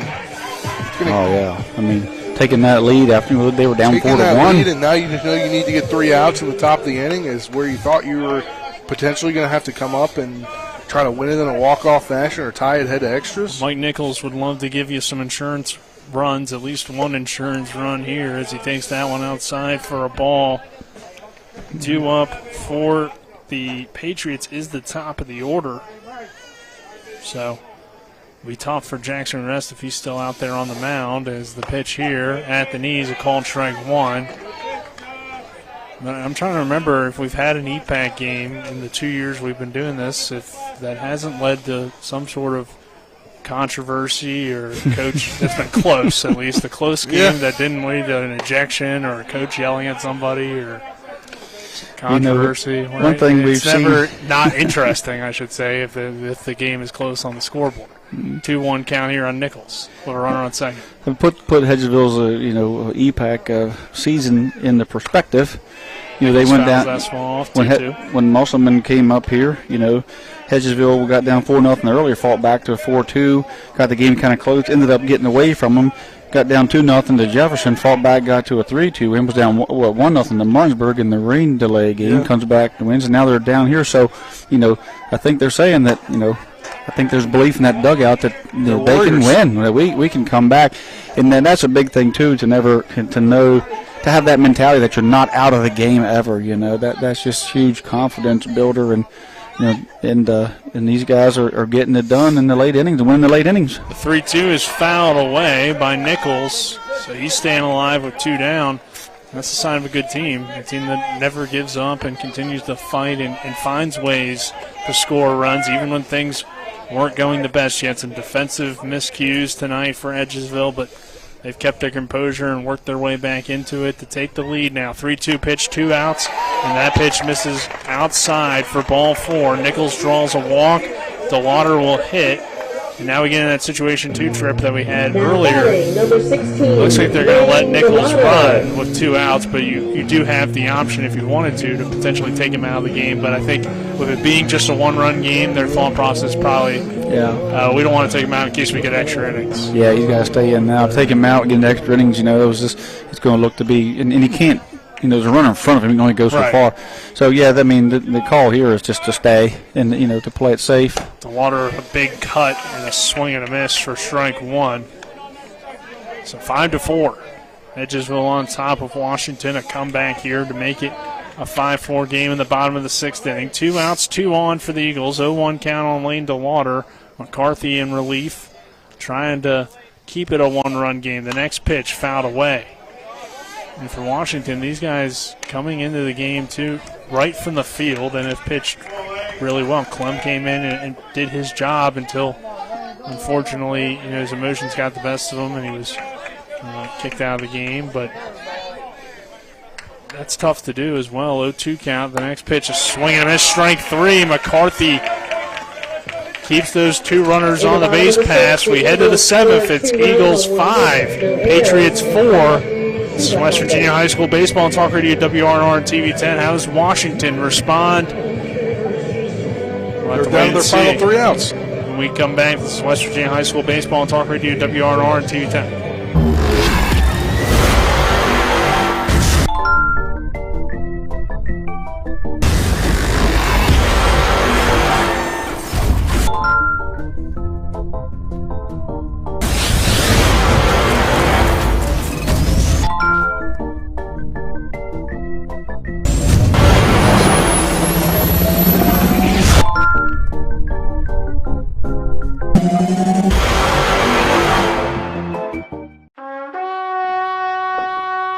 There's a local family moving in our territory. What do you want from me? Taste it. It's really good.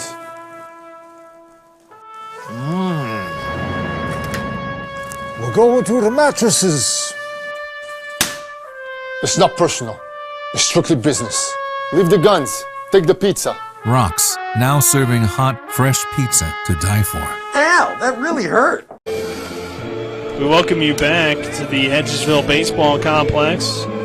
It is Hedgesville 5, Washington 4. The Eagles come back in the bottom 6. Trent Canerium comes through with an RBI single, or 2 RBI single, to give the Eagles the lead in the bottom of the 6th inning.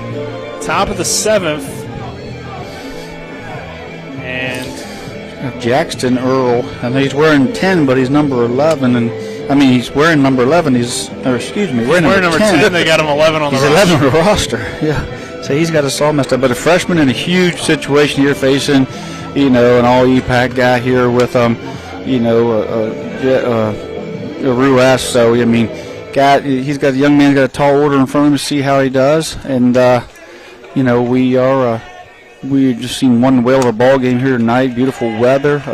Fortunately, it was stained a little bit by some motions here, but I think that these guys across the board have just played their guts out all on both sides. It's crazy how close it appears friends that Grove and DeSarno are. They're chatting it up there right now here in this top of the 7th inning. Well, you can crucial. This one, a ground ball on a bunt attempt from Earl. Ruess gets to it and waiting from the call from the umpire. I thought he got the tag, and he did. Out, number 1. So Earl there having a hit. That would be Dunbar's spot, but Dunbar went down earlier sliding into first base, injured his ankle or knee potentially as well, was limping around. But he's out of the game. Earl there hitting for him and lays down a bunt And a great play by Rest off the mound to get there for out number 1, and Dupree will come to play. He's had a good game, an RBI double back in the third. He takes this one on the inside, hits off that pad.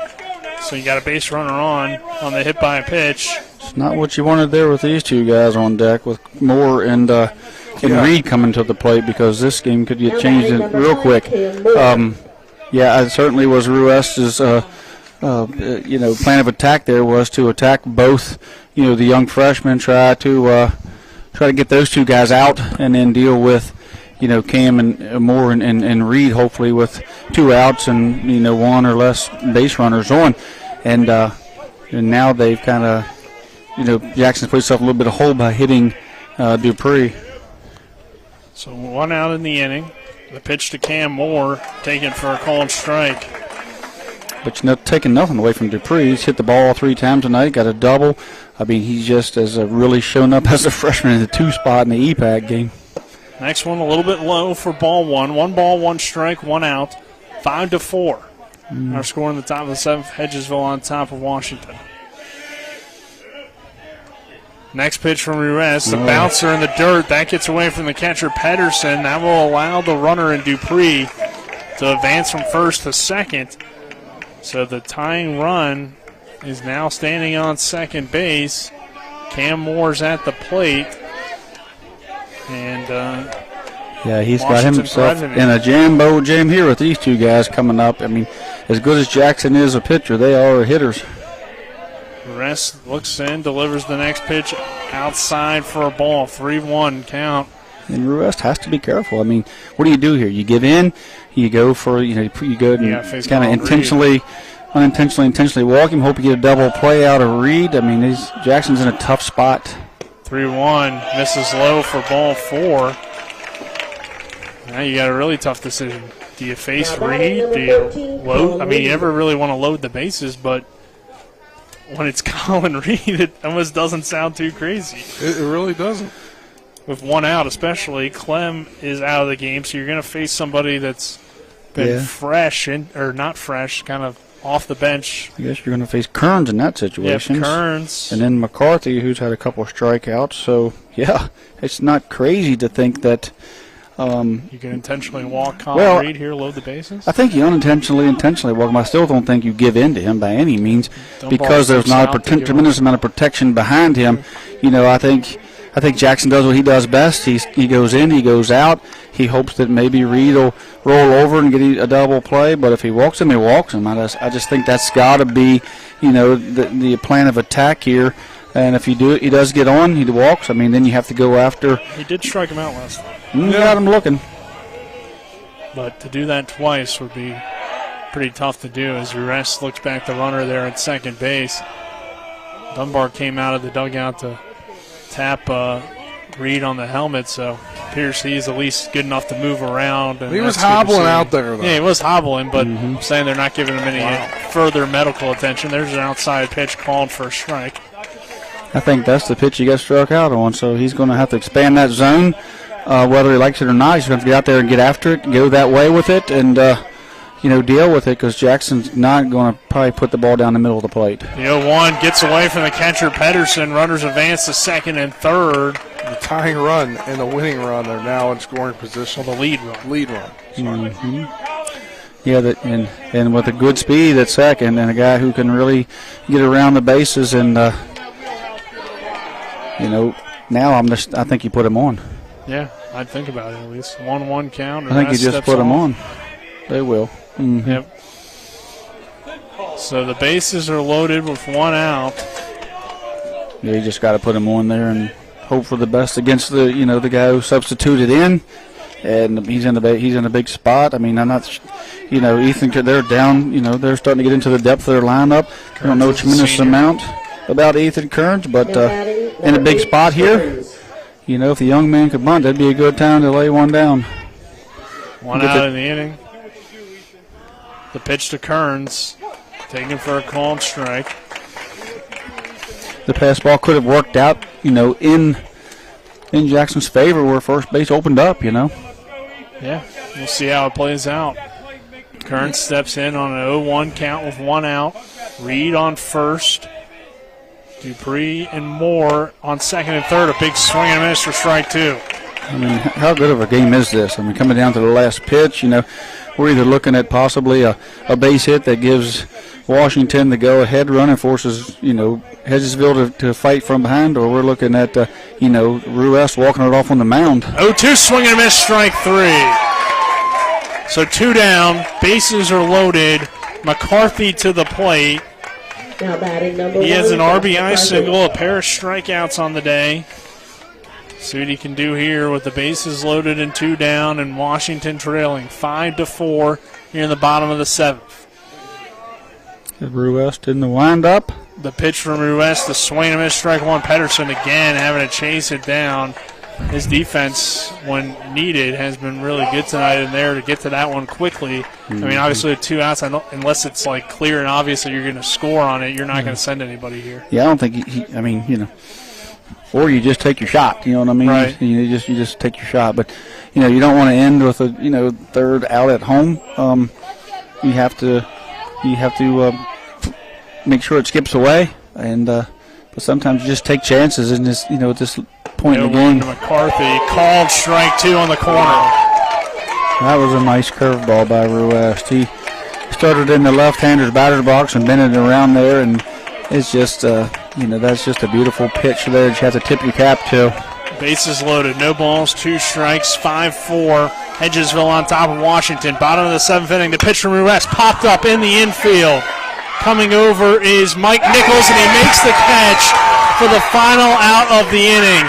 Hedgesville comes back from 4-1. They take the lead in the bottom of the sixth to win it 5-4, and Jackson Ruest closes things out for the Eagles to get them to their 9th win of the year, a 9-3 record. Washington falls to 4-6. A great game, an absolute classic here in the EPAC, as we've come to expect when any of these teams get together. Trip, very intense, emotional game here, and just a lot of fun. Yeah, it was a great game to watch. I mean, these guys fought their guts out. It's we're seeing a Hedgesville team that has no fear of being down a run or two. They use a lot of different things. They use a lot of ways to beat you. I'm not sure the word I want to say, but ways to beat you. That they are drag bunting, hitting behind runners. We get some sacrifice flies. We see some big arms in the outfield that that keeps runners at bay. Tanner Matthews did a great job early in the game. We almost forget about him, what he was able to do. Seems like it's been a while, almost an hours ago that he was out there. But he did a great job tonight, even though he got beat around a little bit. But he kept his team in the game, an opportunity to win. Jackson comes in, does what he does, and the offense come alive. And the biggest thing about this Hedgesville team is they've got a couple young guys that are making a big difference. We knew we was going to get back with Gano, French, and Ruest, and and Connor, and those guys, Matthews and Nichols. But to see what we're getting out of, see what they're getting out of, Pedersen, Canarium, those guys, and Lane DeLauder, those guys are just really making this team good and hard to beat. Yeah, we'll take a 2-minute break. On the other side of that break, we'll hear from head coach Eric Grove and our player of the game. This is West Virginia High School Baseball on Talk Radio, WRNR and TV10. We're back in 2 minutes.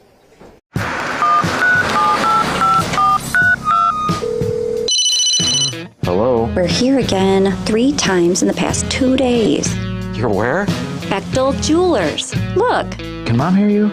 No, she's in a diamond coma.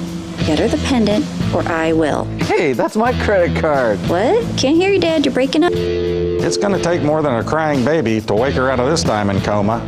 You're going to need a mega dose of jewelry from Bechtel Jewelers. With 4 new car dealerships and 4 used car dealerships in 3 states, Parsons is the largest used car and fastest growing new car dealer in the tri-state area. Take Parsons Ford with huge savings on hundreds of new Fords, financing from 0%, Parsons' goal of financing for all, and Parsons' famous above-market trade-in allowances that help make Parsons #1 for used cars too. See why so many won't buy anywhere but Parsons Ford in Martinsburg. We became #1 by making you #1 first. Parsons. To get the best opportunity to be seen and recruited, join the American Legion Post 14 Hornets baseball team. Managed by Trip Tobin, Post 14 will prepare you for the next level by playing the best possible schedule, along with an experienced coaching staff and alumni coming back to help guide you through the process. Don't believe me? Ask Washington Patriot and Fairmont State commit Cam Moore. I've gotten a lot of looks with Post 14 more than any other team. It's probably been one of my favorite teams to play for. The Berkeley Post 14 Hornets are the premier Legion baseball team in the area.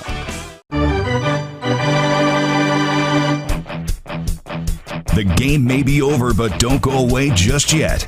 We've got a complete game recap, analysis, stats, the player of the game, and we'll prepare you for our next broadcast.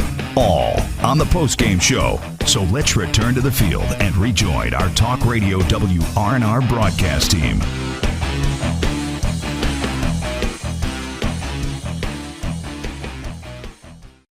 We welcome you back here to the Hedgesville Baseball Complex as the Eagles get the win over the Washington Patriots 5-4 in comeback fashion.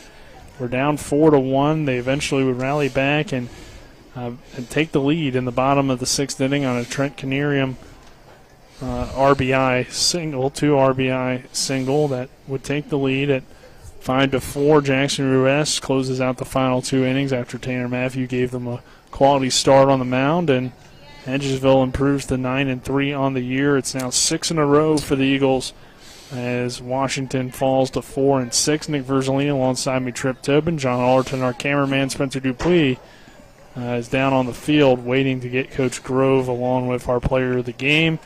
But the post-game show, as we now enter that, is brought to you by Rock's Local Markets.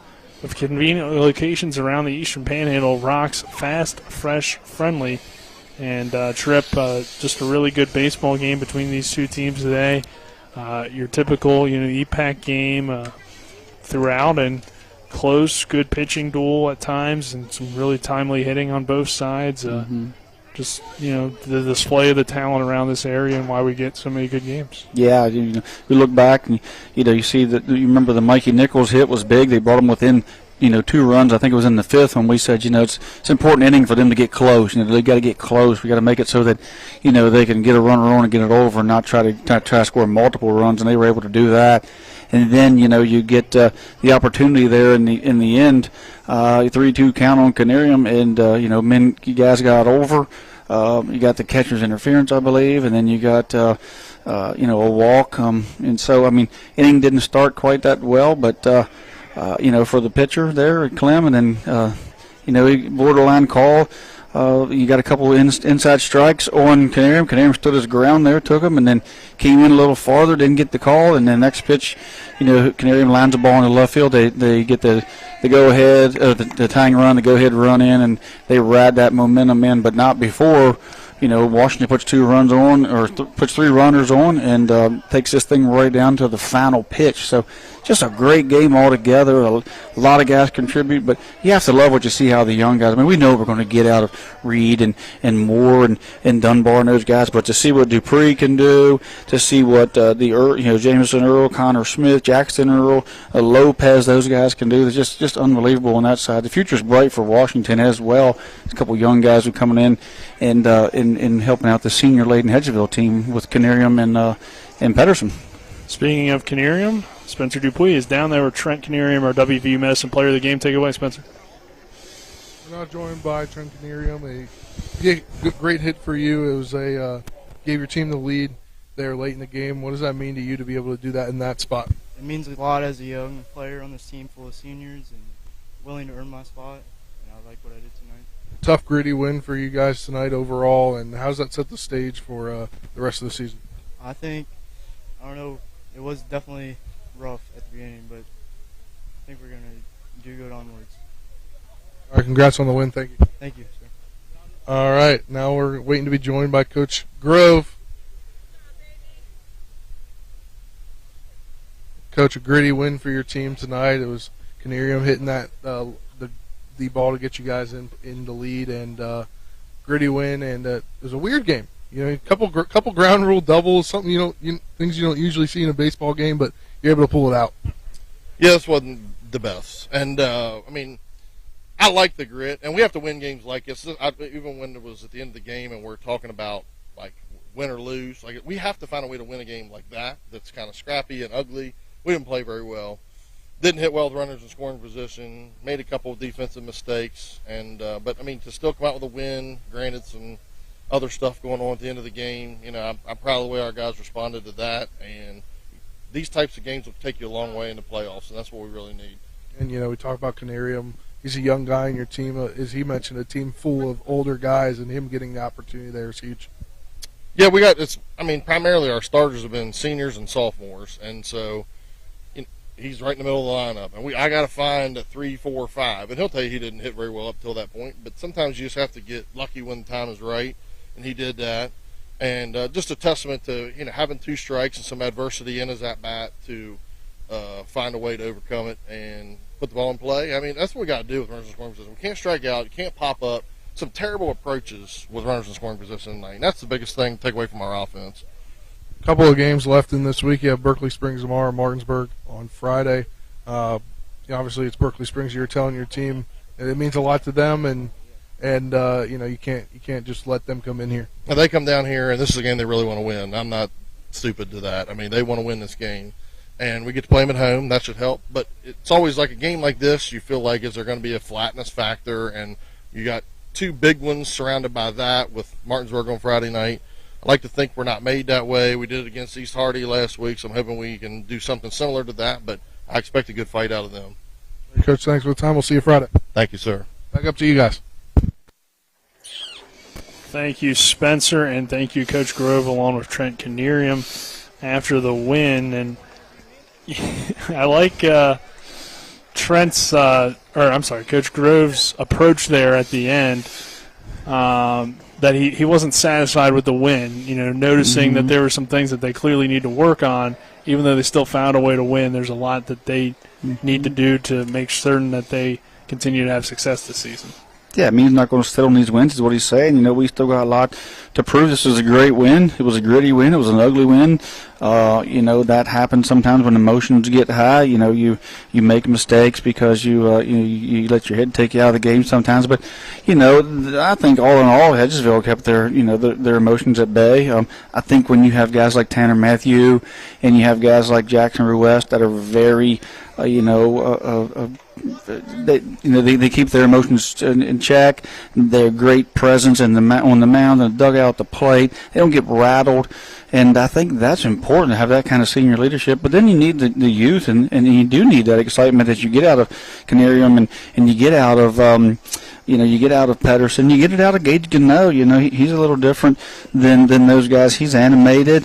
Braden Connor, same way, wears his heart on his sleeve, and he's very passionate. It's just a very good mix and a good chemistry of young men that we've enjoyed watching and doing their games.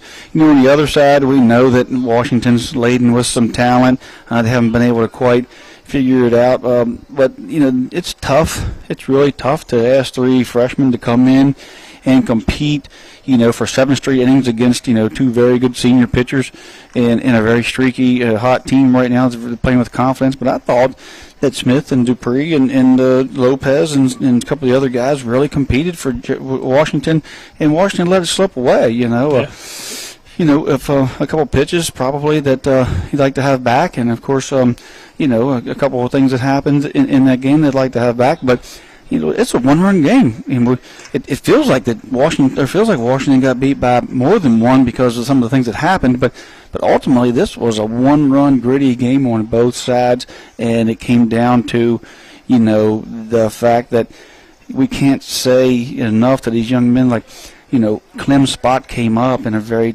timely spot, and in a substitution had to come in, and who hadn't had a lot of time had to face those guys, and it's just you have to control your emotions. I'm sure that Coach DeSarno is going to talk about how that how he at one point really had his team in it, and and he was riding high, and then his emotions on the other end kind of got the best of him. But I'm excited to see what Washington does throughout as these young guys get more experience, and as Reed gets healthy, and you know that lineup's explosive with Dunbar, and we've seen what Dupree can do in the two-hole. Moore, Reed, Clem on the mound. Other than what happened here, and we don't know what happened. I mean, we don't really know what he said or did.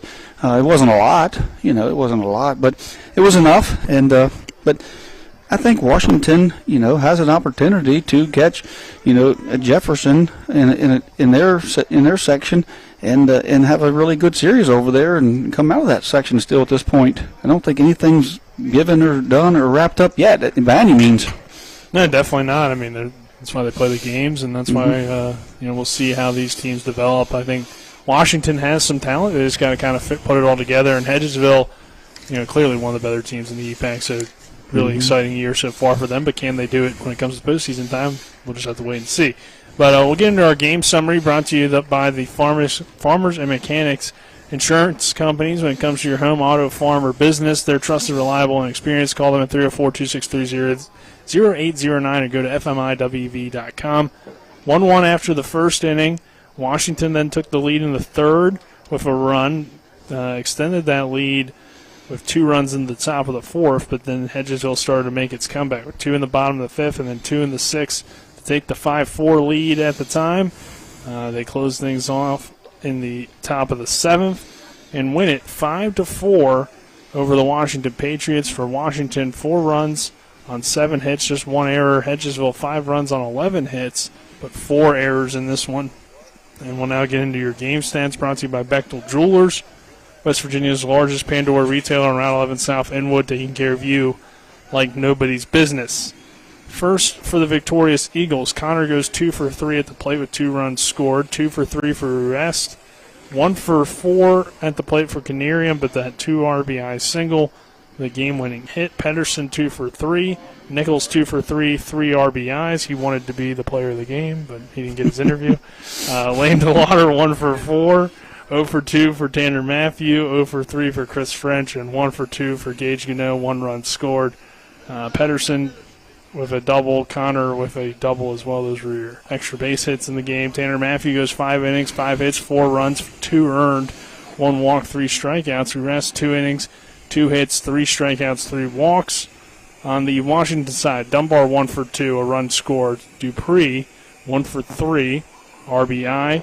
An RBI from Moore, and 1 for 3 from Reed with a run scored. Clem 1 for 3. McCarthy 1 for 4 for run scored. Smith 2 for 3. An 0 from Earl. He scored a run, though, and Lopez 0 for 3.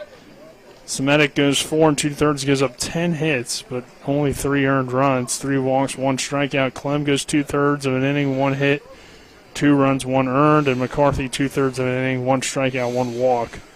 As Hedgesville gets the win 5-4 in this one, and then finally Tripp, our player of the game officially here tonight. Mike Nichols does have a good argument for it with his 3 RBIs, but when you get the game-winning hit, you kind of have to be the player of the game. Yeah, I mean, Mike, we talked about it. We pointed at Mike. He asked me what in the 6th inning, is that your guy? And you said, well, Hedgesville doesn't have the lead right now, And so at that point, we went with a young guy there, but certainly could have easily been some co-players of the game, along with Pedersen. I mean, Pedersen, single, walk, and double, then lined out, was seeing the ball really well. All 3 of those guys were just really tough outs at the plate tonight. And, Mike Nichols just becoming, an RBI machine over there, and got some protection in that lineup, something that Cam Moore and Colin Reed, need, because you could see in the Jefferson game and this game, Reed gets walked, and then, the guys are getting out behind him and not getting it done. So got to find some protection. Somebody's got to get hot in that Washington lineup to give Reed some protection so he can get some pitches to hit. And, at this point, pitchers are kind of pitching around and forcing him to hit pitches off the plate if he wants to swing or take his walks or intentional walks. So that's something they got to fix.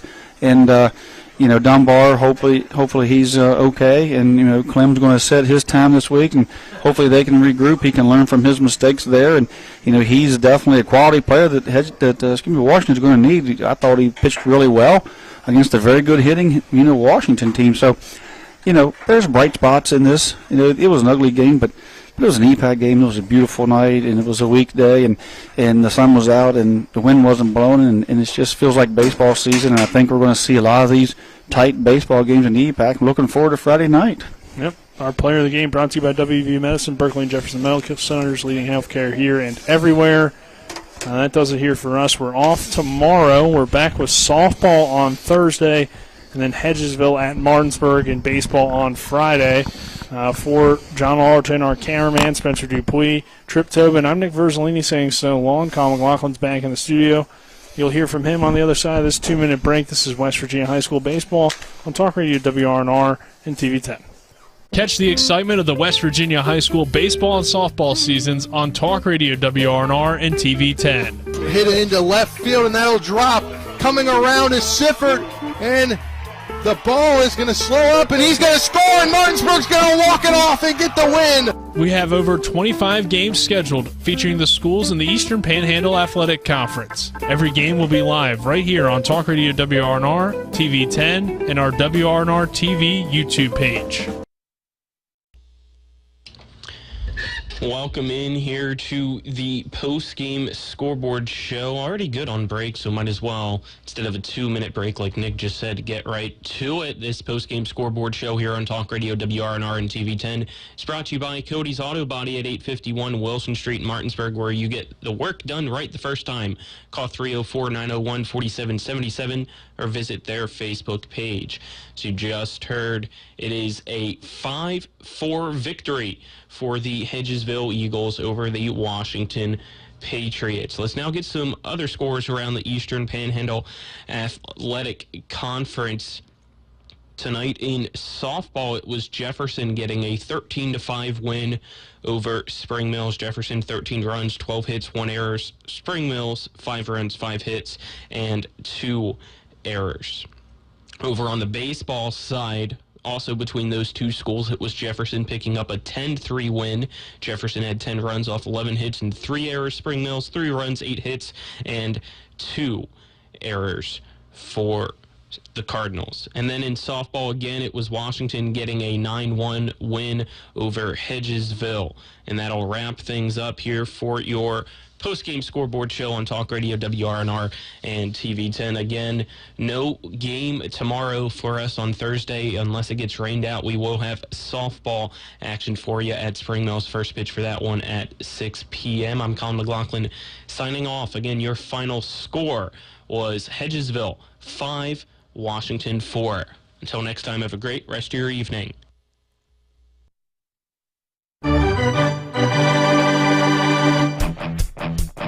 You've been listening to West Virginia High School Baseball. Today's game broadcast has been brought to you by